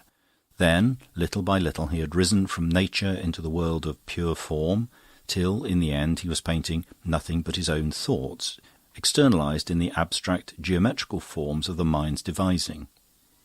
He found the process arduous and exhilarating. And then, quite suddenly, he grew dissatisfied. He felt himself cramped and confined within intolerably narrow limitations. He was humiliated to find how few and crude and uninteresting were the forms he could invent. The inventions of nature were without number, inconceivably subtle and elaborate. He had done with Cubism. He was out on the other side. But the Cubist discipline preserved him from falling into excesses of nature worship. He took from nature its rich, subtle, elaborate forms, but his aim was always to work them into a whole that should have the thrilling simplicity and formality of an idea, to combine prodigious realism with prodigious simplification. Memories of Caravaggio's portentous achievements haunted him. Forms of breathing, living reality emerged from darkness, built themselves up into compositions as luminously simple and single as a mathematical idea. He thought of the Call of Matthew, of Peter crucified, of the lute players, of Magdalene. He had the secret, that astonishing ruffian. He had the secret. And now Gombauld was after it, in hot pursuit. Yes, it would be something terrific if only he could catch it. For a long time an idea had been stirring and spreading yeastily in his mind. He had made a portfolio full of studies, he had drawn a cartoon, and now the idea was taking shape on canvas. A man fallen from a horse. The huge animal, a gaunt white cart-horse, filled the upper half of the picture with its great body. Its head, lowered towards the ground, was in shadow. The immense bony body was what arrested the eye, the body and the legs which came down on either side of the picture like the pillars of an arch. On the ground, between the legs of the towering beast, lay the foreshortened figure of a man, the head in the extreme foreground, the arms flung wide to right and left. A white, relentless light poured down from a point in the right foreground. The beast, the fallen man, were sharply illuminated. Round them, beyond and behind them, was the night. They were alone in the darkness, a universe in themselves. The horse's body filled the upper part of the picture. The legs, the great hoofs, frozen to stillness in the midst of their trampling, limited it on either side. And beneath lay the man, his foreshortened face at the focal point in the centre, his arms outstretched towards the sides of the picture. Under the arch of the horse's belly, between his legs, the eye looked through into an intense darkness. Below, the space was closed in by the figure of the prostrate man. A central gulf of darkness surrounded by luminous forms. The picture was more than half finished. Gombauld had been at work all morning on the figure of the man, and now he was taking a rest, the time to smoke a cigarette. Tilting back his chair till it touched the wall, he looked thoughtfully at his canvas. He was pleased, and at the same time he was desolated. In itself the thing was good, he knew it. But that something he was after, that something that would be so terrific if only he could catch it. Had he caught it? Would he ever catch it? 3 little taps, rat-tat-tat. Surprised, Gombauld turned his eyes towards the door. Nobody ever disturbed him while he was at work. It was one of the unwritten laws. "Come in," he called. The door, which was ajar, swung open, revealing, from the waist upwards, the form of Mary.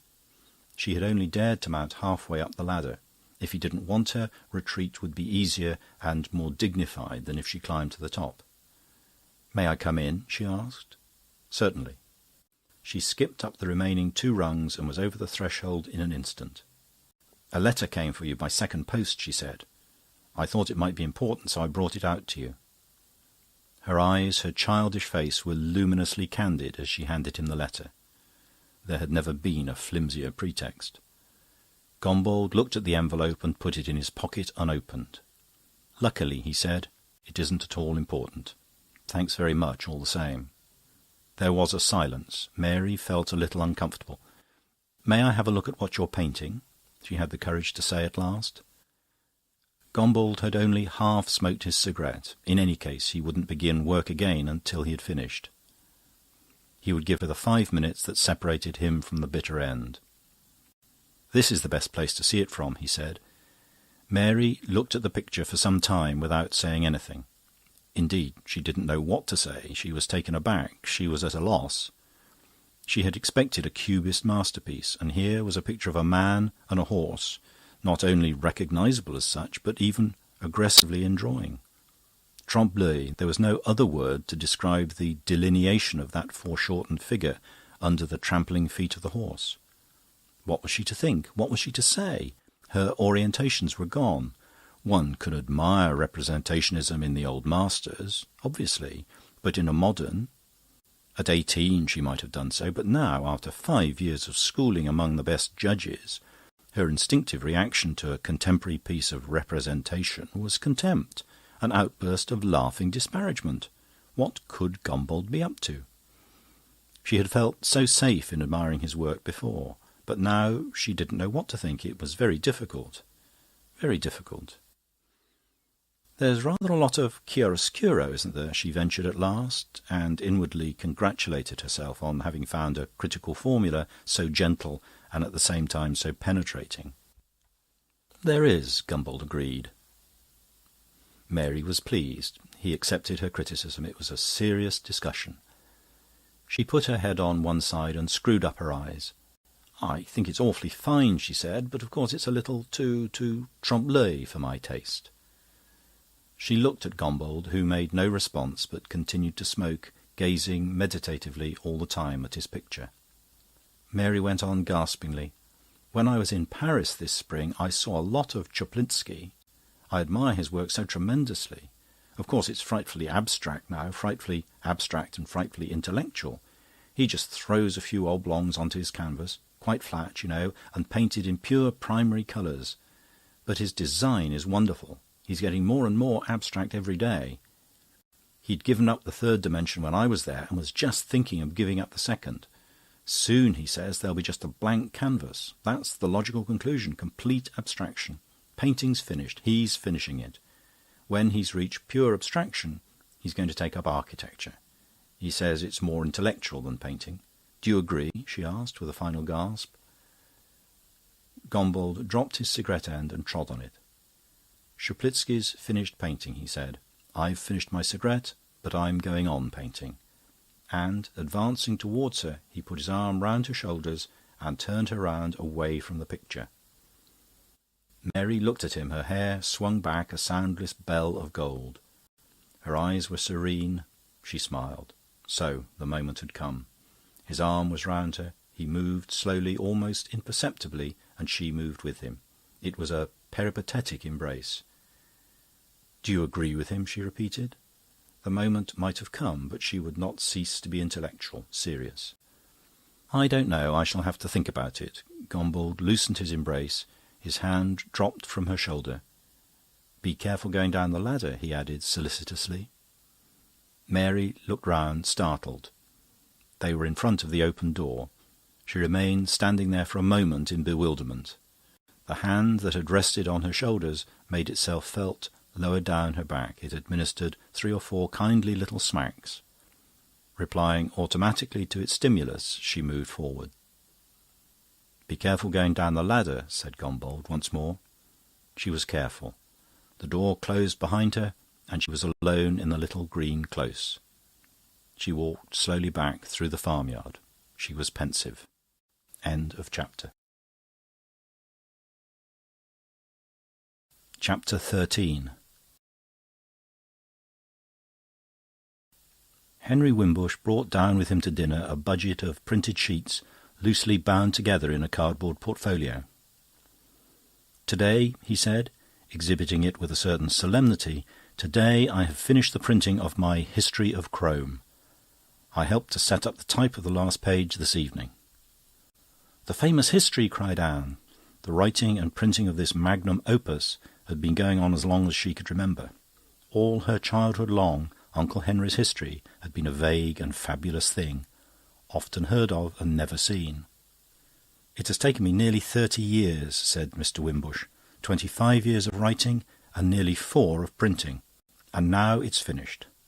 The whole chronicle, from Sir Ferdinando Lapith's birth to the death of my father William Wimbush, more than 3 centuries and a half. A history of Crome, written at Crome and printed at Crome by my own press.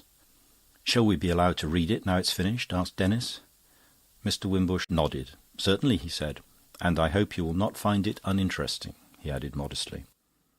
Our muniment room is particularly rich in ancient records, and I have some genuinely new light to throw on the introduction of the three-pronged fork." "And the people?" asked Gombold. "Sir Ferdinando and the rest of them? Were they amusing? Were there any crimes or tragedies in the family?" "Let me see." Henry Wimbush rubbed his chin thoughtfully. "I can only think of 2 suicides, 1 violent death, 4 or perhaps 5 broken hearts, and half a dozen little blots on the scutcheon in the way of misalliances, seductions, natural children, and the like. No, on the whole, it's a placid and uneventful record." "The Wimbushes and the Lapiths were always an unadventurous, respectable crew," said Priscilla, with a note of scorn in her voice. "If I were to write my family history now, why, it would be one long continuous blot from beginning to end."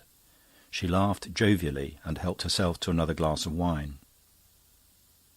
"If I were to write mine," Mr. Scogan remarked, "it wouldn't exist.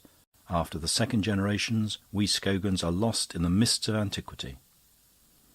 "After dinner," said Henry Wimbush, a little piqued by his wife's disparaging comment on the masters of Crome, "I'll read you an episode from my history that will make you admit that even the Lapiths, in their own respectable way, had their tragedies and strange adventures." "I'm glad to hear it," said Priscilla. "Glad to hear what?" asked Jenny, emerging suddenly from her private interior world like a cuckoo from a clock. She received an explanation, smiled, nodded, cuckooed at last, "I see," and popped back, clapping shut the door behind her. Dinner was eaten. The party had adjourned to the drawing-room. "Now," said Henry Wimbush, pulling up a chair to the lamp. He put on his round pince-nez, rimmed with tortoiseshell, and began cautiously to turn over the pages of his loose and still fragmentary book. He found his place at last. "Shall I begin?" he asked, looking up. "Do," said Priscilla, yawning. In the midst of an attentive silence, Mr. Wimbush gave a little preliminary cough and started to read. "The infant who was destined to become the 4th baronet of the name of Lapith was born in the year 1740. He was a very small baby, weighing not more than 3 pounds at birth, but from the first he was sturdy and healthy. In honour of his maternal grandfather, Sir Hercules Ockham of Bishop's Ockham, he was christened Hercules. His mother, like many other mothers, kept a notebook in which his progress from month to month was recorded. He walked at 10 months, and before his 2nd year was out he had learned to speak a number of words. At 3 years he weighed but 24 pounds, and at 6, though he could read and write perfectly and showed a remarkable aptitude for music, he was no larger and heavier than a well-grown child of 2. Meanwhile, his mother had borne 2 other children, a boy and a girl, one of whom died of croup during infancy, while the other was carried off by smallpox before it reached the age of 5. Hercules remained the only surviving child. On his 12th birthday, Hercules was still only 3 feet and 2 inches in height. His head, which was very handsome and nobly shaped, was too big for his body, but otherwise he was exquisitely proportioned, and, for his size, of great strength and agility. His parents, in the hope of making him grow, consulted all the most eminent physicians of the time. Their various prescriptions were followed to the letter, but in vain. One ordered a very plentiful meat diet, another exercise, a third constructed a little rack modelled on those employed by the Holy Inquisition, to which Hercules was stretched with excruciating torments for half an hour every morning and evening. In the course of the next 3 years Hercules gained perhaps 2 inches. After that his growth stopped completely, and he remained for the rest of his life a pygmy of 3 feet and 4 inches. His father, who had built the most extravagant hopes upon his son, planning for him in his imagination a military career equal to that of Marlborough, found himself a disappointed man. "I have brought an abortion into the world," he would say, and he took so violent a dislike to his son that the boy dared scarcely come into his presence. His temper, which had been serene, was turned by disappointment to moroseness and savagery. He avoided all company, being, as he said, ashamed to show himself the father of a lusus naturae amongst normal, healthy human beings, and took to solitary drinking, which carried him very rapidly to his grave. For, the year before Hercules came of age, his father was taken off by an apoplexy. His mother, whose love for him had increased with the growth of his father's unkindness, did not long survive, but little more than a year after her husband's death, succumbed, after eating 24 of oysters, to an attack of typhoid fever. Hercules thus found himself at the age of 21 alone in the world, and master of a considerable fortune, including the estate and mansion of Crome. The beauty and intelligence of his childhood had survived into his manly age, and but for his dwarfish stature he would have taken his place among the handsomest and most accomplished young men of his time. He was well read in the Greek and Latin authors, as well as in all the moderns of any merit who had written in English, French, or Italian. He had a good ear for music, and was no indifferent performer on the violin, which he used to play like a bass viol, seated on a chair with the instrument between his legs. To the music of the harpsichord and clavichord he was extremely partial, but the smallness of his hands made it impossible for him ever to perform upon these instruments. He had a small ivory flute made for him, on which, whenever he was melancholy, he used to play a simple country air or jig, affirming that this rustic music had more power to clear and raise the spirits than the most artificial productions of the masters. From an early age he practised the composition of poetry, but, though conscious of his great powers in this art, he would never publish any specimen of his writing. "My stature," he would say, "is reflected in my verses.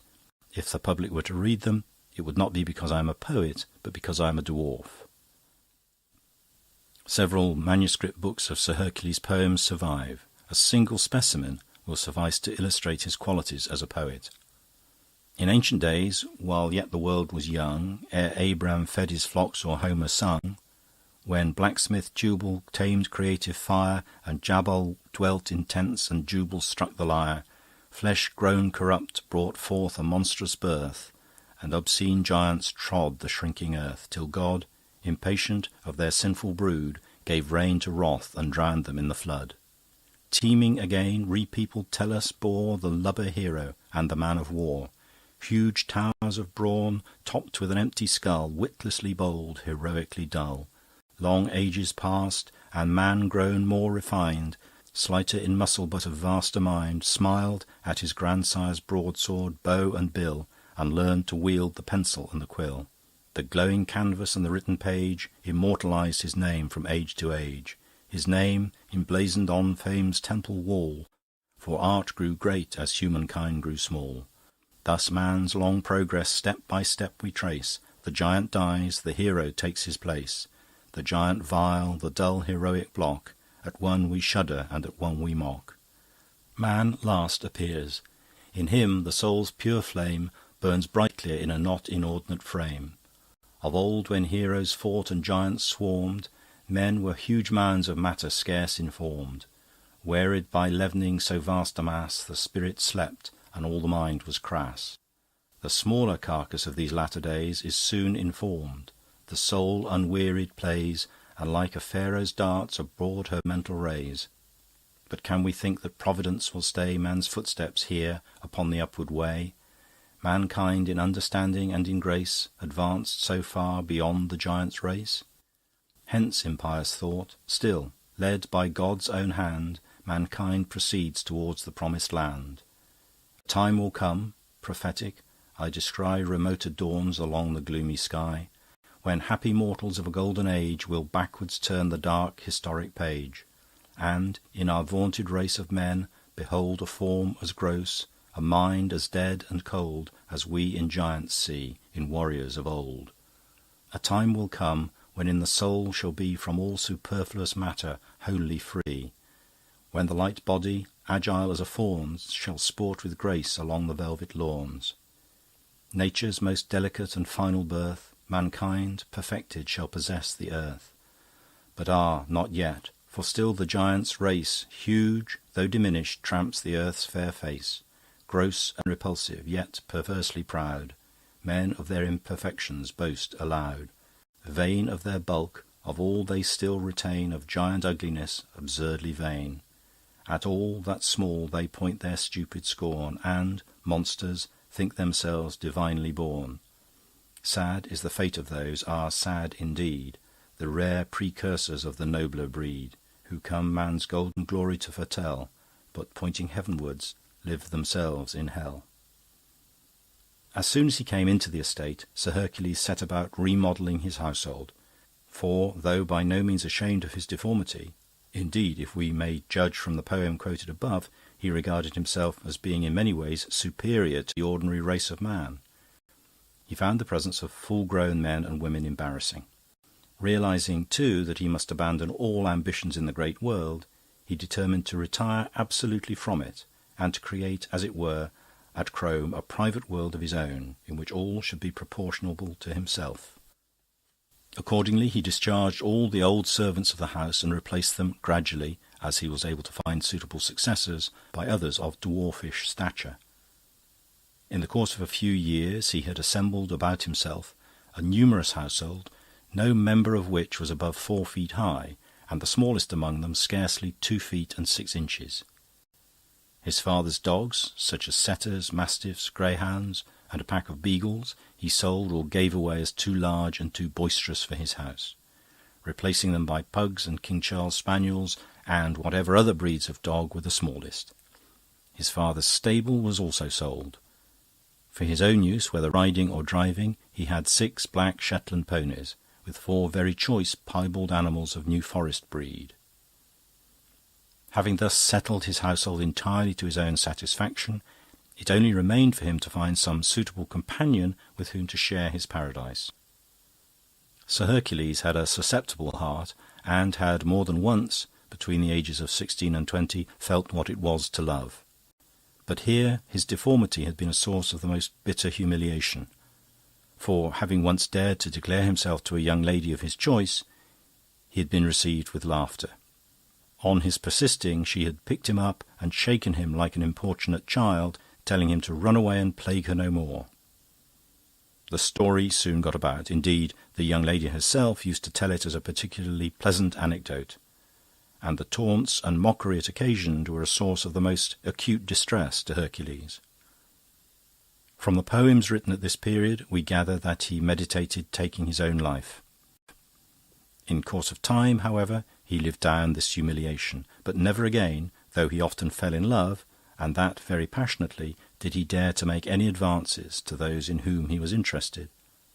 After coming to the estate and finding that he was in a position to create his own world as he desired it, he saw that if he was to have a wife, which he very much desired, being of an affectionate and indeed amorous temper, he must choose her as he had chosen his servants, from among the race of dwarfs. But to find a suitable wife was, he found, a matter of some difficulty, for he would marry none who was not distinguished by beauty and gentle birth.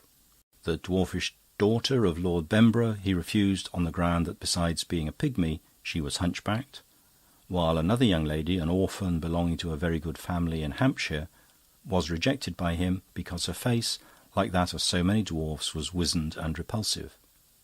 Finally, when he was almost despairing of success, he heard from a reliable source that Count Titimalo, a Venetian nobleman, possessed a daughter of exquisite beauty and great accomplishments, who was by 3 feet in height. Setting out at once for Venice, he went immediately on his arrival to pay his respects to the Count, whom he found living with his wife and 5 children in a very mean apartment in one of the poorer quarters of town. Indeed, the Count was so far reduced in his circumstances that he was even negotiating, so it was rumoured, with a travelling company of clowns and acrobats who had had the misfortune to lose their performing dwarf for the sale of his diminutive daughter Philomena.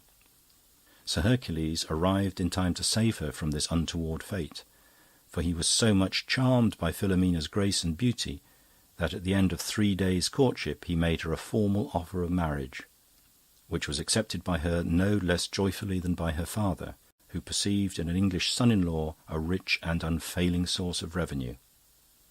After an unostentatious marriage, at which the English ambassador acted as one of the witnesses, Sir Hercules and his bride returned by sea to England, where they settled down, as it proved, to a life of uneventful happiness. Crome and its household of dwarfs delighted Philomena, who felt herself now, for the first time, to be a free woman living among her equals in a friendly world. She had many tastes in common with her husband, especially that of music. She had a beautiful voice of a power surprising in one so small, and could touch A in alt without effort. Accompanied by her husband on his fine Cremona fiddle, which he played, as we have noted before, as one plays the bass viol, she would sing all the liveliest and tenderest airs from the operas and cantatas of her native country. Seated together at the harpsichord, they found that they could, with their 4 hands, play all the music written for 2 hands of ordinary size, a circumstance which gave Sir Hercules unfailing pleasure.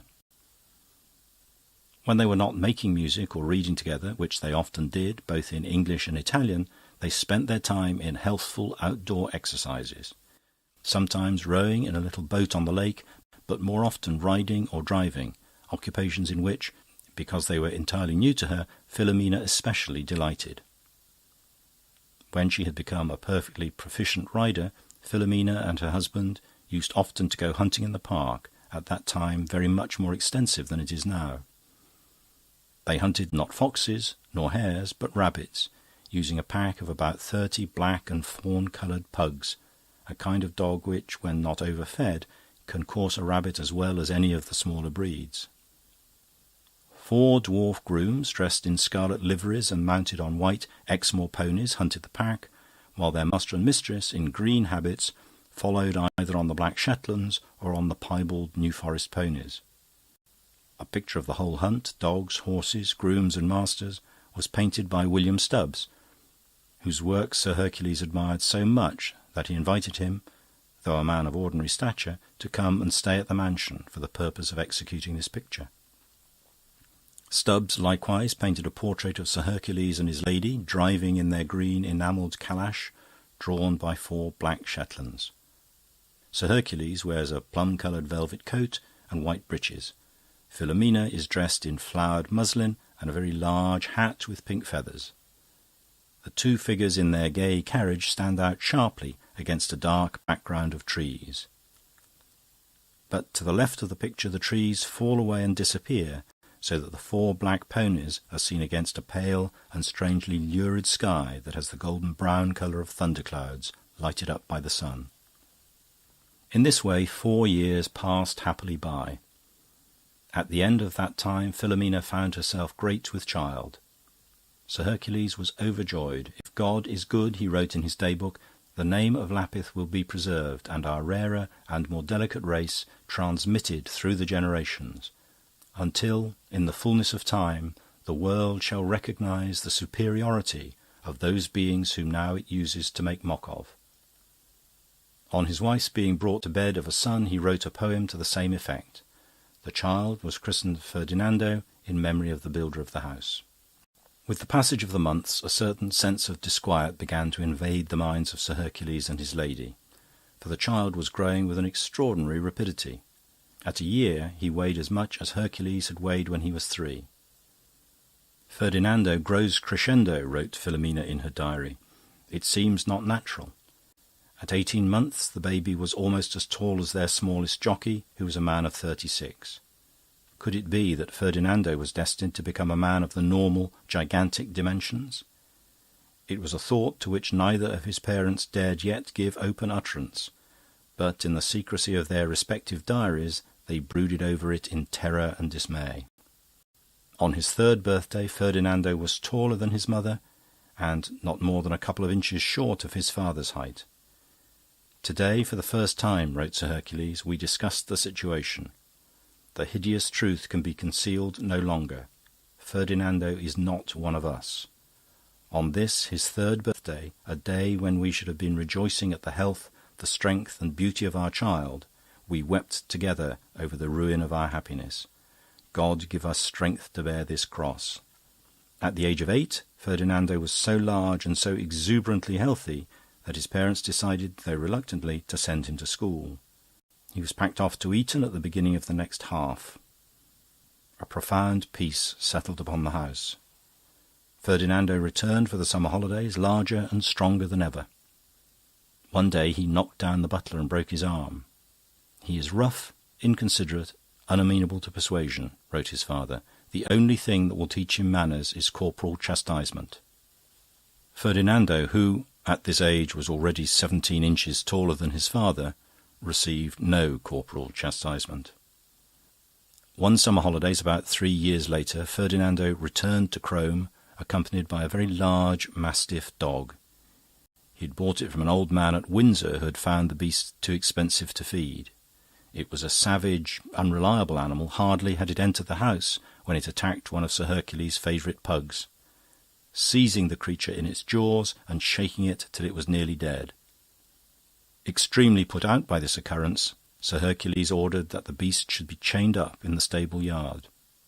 Ferdinando sullenly answered that the dog was his, and he would keep it where he pleased.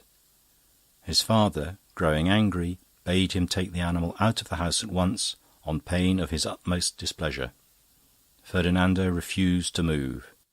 His mother at this moment coming into the room, the dog flew at her, knocked her down, and in a twinkling had very severely mauled her arm and shoulder.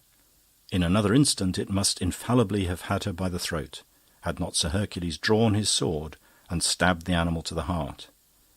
Turning on his son, he ordered him to leave the room immediately, as being unfit to remain in the same place with the mother whom he had nearly murdered.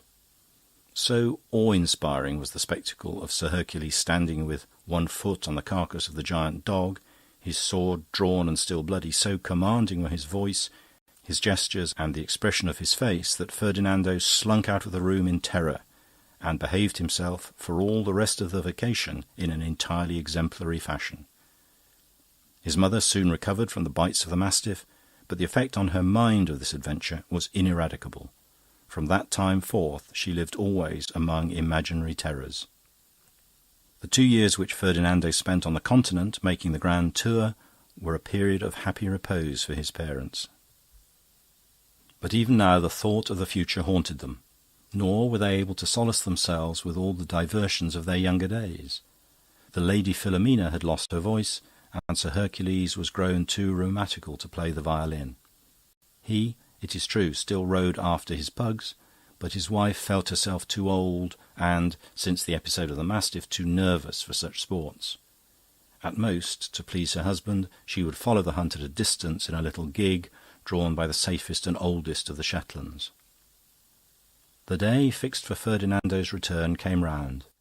Philomena, sick with vague dreads and presentiments, retired to her chamber and her bed. Sir Hercules received his son alone. A giant in a brown travelling suit entered the room.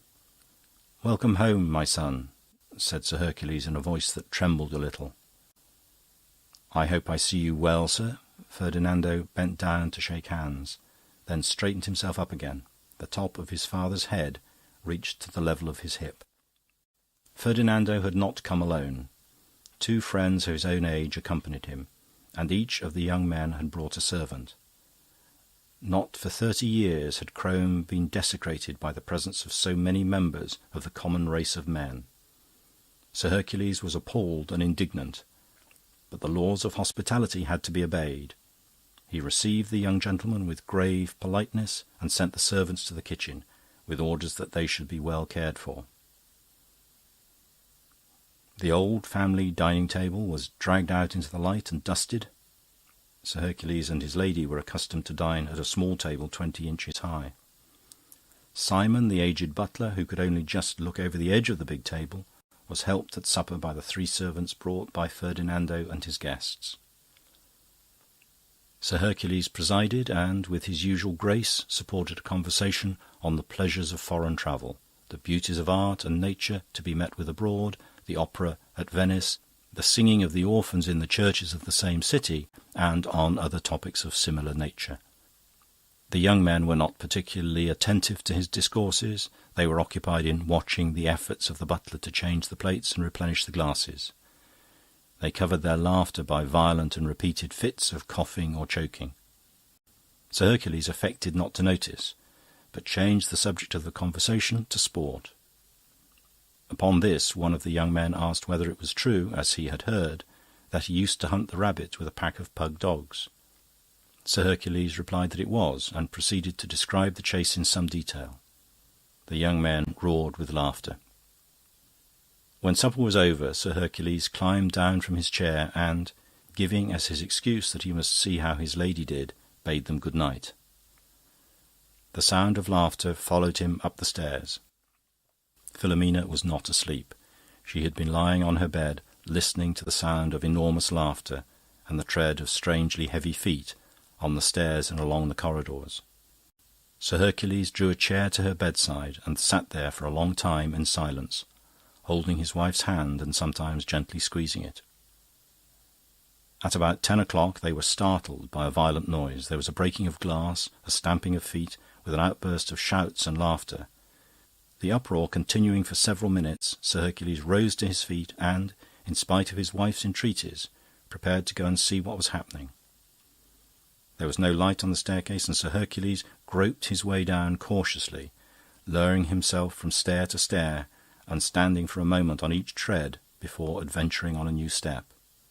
The noise was louder here. The shouting articulated itself into recognisable words and phrases. A line of light was visible under the dining-room door.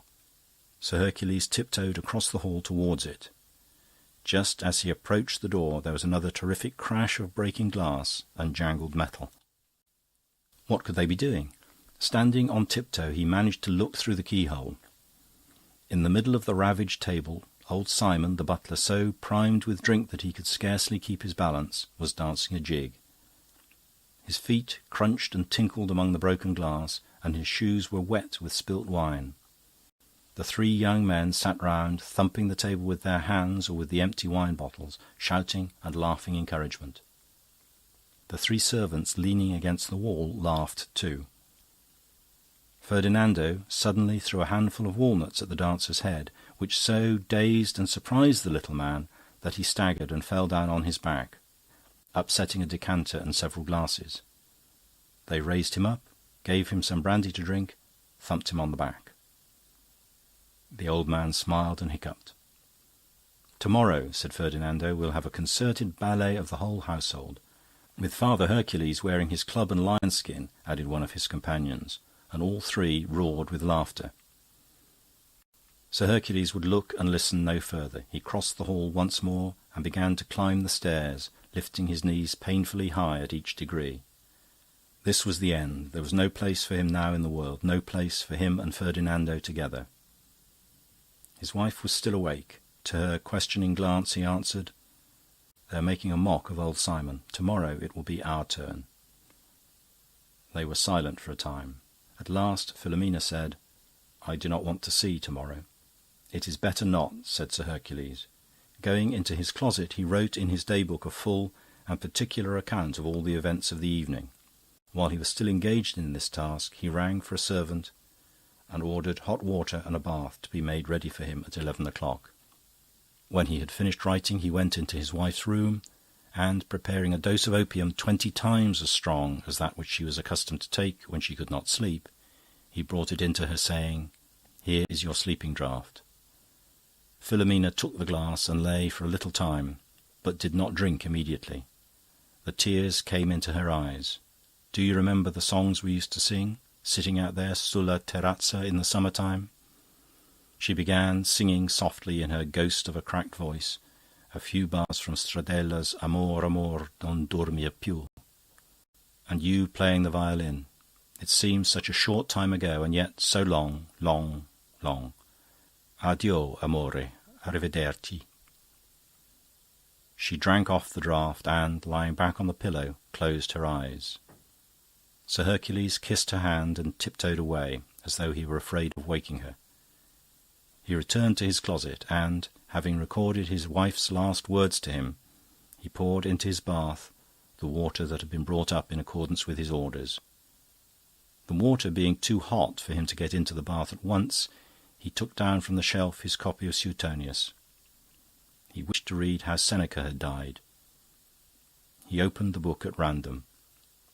But dwarfs, he read, he held in abhorrence as being lusus naturae and of ill omen. He winced as though he had been struck. This same Augustus, he remembered, had exhibited in the amphitheatre a young man called Lucius, of good family, who was not quite 2 feet in height and weighed 17 pounds, but had a stentorian voice. He turned over the pages. Tiberius, Caligula, Claudius, Nero. It was a tale of growing horror. Seneca, his preceptor, he forced to kill himself. And there was Praetorius, who had called his friends about him at the last, bidding them to talk to him, not of the consolations of philosophy, but of love and gallantry, while the life was ebbing away through his open veins.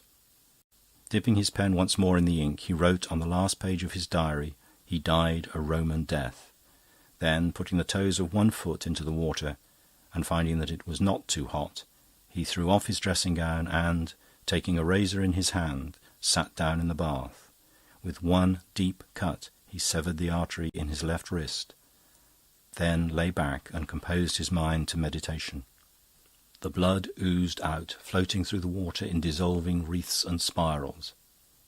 In a little while the whole bath was tinged with pink. The colour deepened. Sir Hercules felt himself mastered by an invincible drowsiness. He was sinking from vague dream to dream. Soon he was sound asleep. There was not much blood in his small body. End of chapter. Chapter 14. For their after-luncheon coffee, the party generally adjourned to the library. Its windows looked east, and at this hour of the day it was the coolest place in the whole house. It was a large room, fitted during the 18th century, with white painted shelves of an elegant design. In the middle of one wall, a door, ingeniously upholstered with rows of dummy books, gave access to a deep cupboard, where, among a pile of letter files and old newspapers, the mummy case of an Egyptian lady, brought back by the second Sir Ferdinando on his return from the Grand Tour, mouldered in the darkness. From 10 yards away, and at first glance, one might almost have mistaken this secret door for a section of shelving filled with genuine books. Coffee-cup in hand, Mr. Scogan was standing in front of the dummy bookshelf. Between the sips he discoursed. "The bottom shelf," he was saying, "is taken up by an encyclopaedia in 14 volumes. Useful, but a little dull, as is also Caprimulge's Dictionary of the Finnish Language. The biographical dictionary looks more promising. Biography of men who were born great, biography of men who achieved greatness, biography of men who had greatness thrust upon them, and biography of men who were never great at all. Then there are 10 volumes of Tom's Works and Wanderings, while The Wild Goose Chase, a novel by an anonymous author, fills no less than 6. But what's this? What's this?" Mr. Scogan stood on tiptoe and peered up. 7 volumes of the Tales of Knockespotch. "The Tales of Knockespotch," he repeated. "Ah, my dear Henry," he said, turning round, "these are your best books. I would willingly give all the rest of your library for them." The happy possessor of a multitude of first editions, Mr. Wimbush, could afford to smile indulgently. "Is it possible," Mr. Scogan went on, "that they possess nothing more than a back and a title?" He opened the cupboard door and peeped inside, as though he hoped to find the rest of the books behind it. "Phew!" he said, and shut the door again. "It smells of dust and mildew. How symbolical! One comes to the great masterpieces of the past, expecting some miraculous illumination, and one finds, on opening them, only darkness and dust and a faint smell of decay. After all, what is reading but a vice, like drink or venery or any other form of excessive self-indulgence? One reads to tickle and amuse one's mind. One reads, above all, to prevent oneself thinking. Still, the Tales of Knockespotch..." He paused and thoughtfully drummed with his fingers on the backs of the non-existent, unattainable books. "But I disagree with you about reading," said Mary. "About serious reading, I mean." "Quite right, Mary, quite right," Mr. Scogan answered. "I had forgotten there were any serious people in the room." "I like the idea of biographies," said Denis. "There's room for us all within the scheme. It's comprehensive." "Yes, the biographies are good, the biographies are excellent," Mr. Scogan agreed. "I imagine them written in a very elegant Regency style. Brighton Pavilion in words, perhaps by the greatest de Lempriere himself. You know his classical dictionary?" "Ah!" Mr. Scogan raised his hand and let it limply fall again in a gesture which implied that words failed him. "Read his biography of Helen. Read how Jupiter, disguised as a swan, was enabled to avail himself of the situation, vis-à-vis to Leda. And to think that he must have written these biographies of the great. What a work, Henry! And owing to the idiotic arrangement of your library, it can't be read." "I prefer The Wild Goose Chase," said Anne. "A novel in 6 volumes. It must be restful."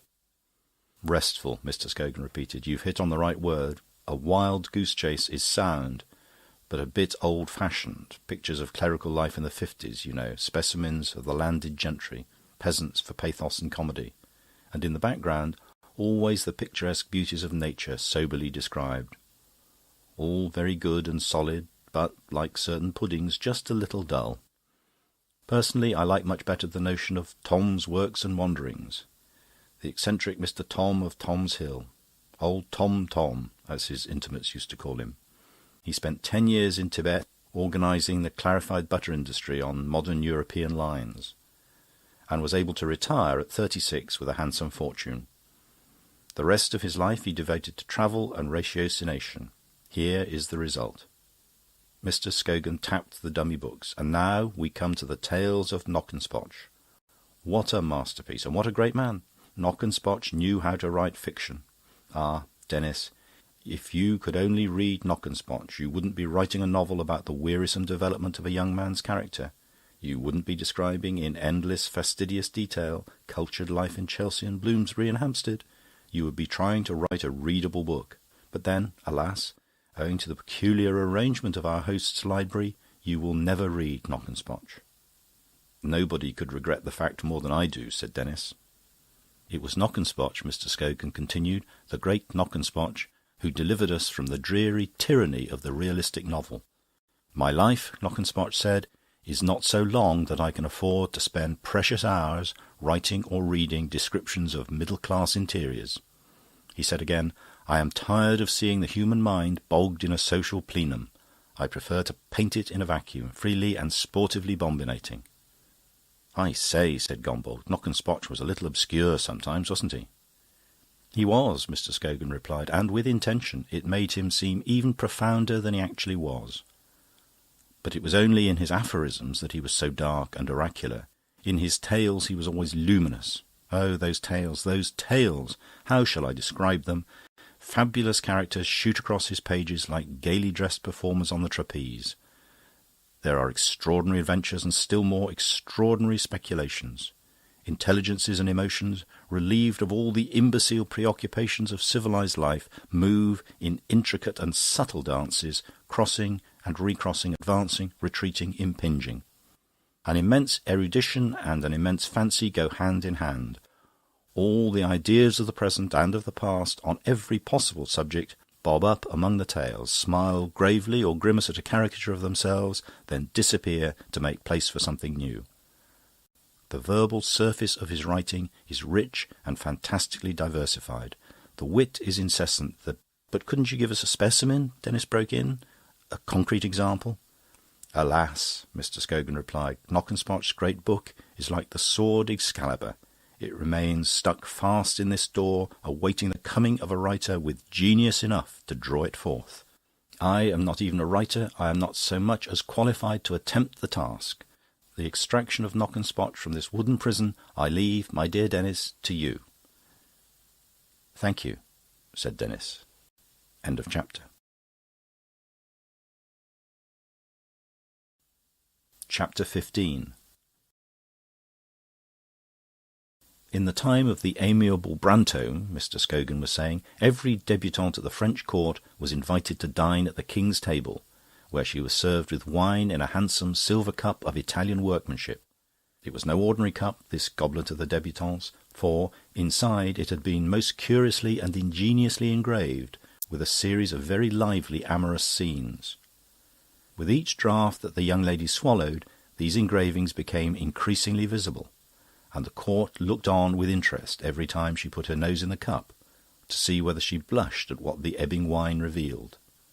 If the debutante blushed, they laughed at her for her innocence. If she did not, she was laughed at for being too knowing. "Do you propose," asked Anne, "that the custom should be revived at Buckingham Palace?" "I do not," said Mr. Scogan. "I merely quoted the anecdote as an illustration of the custom, so genially frank, of the 16th century. I might have quoted other anecdotes to show that the customs of the 17th and 18th, of the 15th and 14th centuries, and indeed every other century from the time of Hammurabi onwards, were equally genial and equally frank. The only century in which customs were not characterised by the same cheerful openness was the 19th, of blessed memory.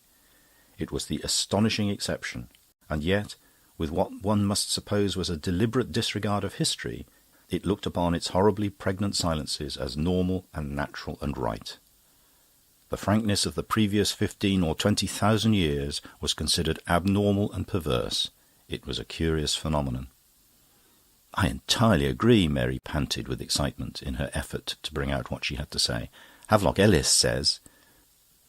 Mr. Scogan, like a policeman arresting the flow of traffic, held up his hand. "He does, I know. And that brings me to my next point, the nature of the reaction. Havelock Ellis, the reaction, when it came, and we may say roughly that it set in a little before the beginning of this century, the reaction was to openness, but not to the same openness as had reigned in the earlier ages. It was to a scientific openness, not to the jovial frankness of the past, that we returned. The whole question of amour became a terribly serious one. Earnest young men wrote in the public prints that from this time forth it would be impossible ever again to make a joke of any sexual matter. Professors wrote thick books in which sex was sterilised and dissected. It has become customary for serious young women, like Mary, to discuss with philosophic calm matters of which the merest hint would have sufficed to throw the youth of the 60s into a delirium of amorous excitement. It is all very estimable, no doubt. But still, Mr. Scogan sighed, I, for one, should like to see, mingled with this scientific ardour, a little more of the jovial spirit of Rabelais and Chaucer. "I entirely disagree with you," said Mary. "Sex isn't a laughing matter, it's serious." "Perhaps," answered Mr. Scogan, "perhaps I'm an obscene old man, for I must confess that I cannot always regard it as wholly serious." "But I tell you," began Mary furiously. Her face had flushed with excitement. Her cheeks were the cheeks of a great ripe peach. "Indeed," Mr. Scogan continued, "it seems to me one of few permanently and everlastingly amusing subjects that exist. Amour is the one human activity of any importance in which laughter and pleasure preponderate, if ever so slightly, over misery and pain." "I entirely disagree," said Mary. There was a silence. Anne looked at her watch. "Nearly 7:45, she said. "I wonder when Ivor will turn up." She got up from her deck chair and, leaning her elbows on the balustrade of the terrace, looked out over the valley and towards the farther hills. Under the level evening sun the architecture of the land revealed itself. The deep shadows, the bright contrasting lights, gave the hills a new solidity. Irregularities of the surface, unsuspected before, were picked out with light and shade. The grass, the corn, the foliage of trees were stippled with intricate shadows. The surface of things had taken on a marvellous enrichment. "Look," said Anne suddenly, and pointed. On the opposite side of the valley, at the crest of the ridge, a cloud of dust flushed by the sunlight to rosy gold was moving rapidly along the skyline. "It's Ivor, one can tell by the speed." The dust cloud descended into the valley and was lost. A horn with the voice of a sea lion made itself heard, approaching. A minute later, Ivor came leaping round the corner of the house. His hair waved in the wind of his own speed. He laughed as he saw them. "Anne, darling," he cried, and embraced her, embraced Mary, very nearly embraced Mr. Scogan. "Well, here I am. I've come with incredulous speed." Ivor's vocabulary was rich, but a little erratic. "I'm not late for dinner, am I?" He hoisted himself up onto the balustrade and sat there, kicking his heels. With one arm he embraced a large stone flower-pot, leaning his head sideways against its hard and lichenous flanks in an attitude of trustful affection. He had brown, wavy hair, and his eyes were of a very brilliant, pale, improbable blue. His head was narrow, his face thin and rather long, his nose aquiline. In old age, though it was difficult to imagine Ivor old, he might grow to have an iron ducal grimness. But now, at 26, it was not the structure of his face that impressed one, it was its expression. That was charming and vivacious, and his smile was an irradiation. He was forever moving, restlessly and rapidly, but with an engaging gracefulness. His frail and slender body seemed to be fed by a spring of inexhaustible energy. "No, you're not late." "You're in time to answer a question," said Mr. Scogan. "We were arguing whether amour were a serious matter or no. What do you think? Is it serious?" "Serious?" echoed Ivor. "Most certainly." "I told you so," cried Mary triumphantly. "But in what sense serious?" Mr. Scogan asked. "I mean as an occupation. One can go on with it without ever getting bored." "I see," said Mr. Scogan. "Perfectly." "One can occupy oneself with it," Ivor continued, "always and everywhere. Women are always wonderfully the same. Shapes vary a little, that's all. In Spain, with his free hand, he described a series of ample curves. One can't pass them on the stairs.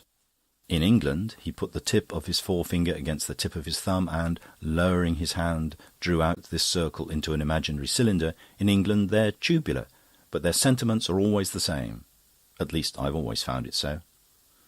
"I'm delighted to hear it," said Mr. Scogan. End of chapter.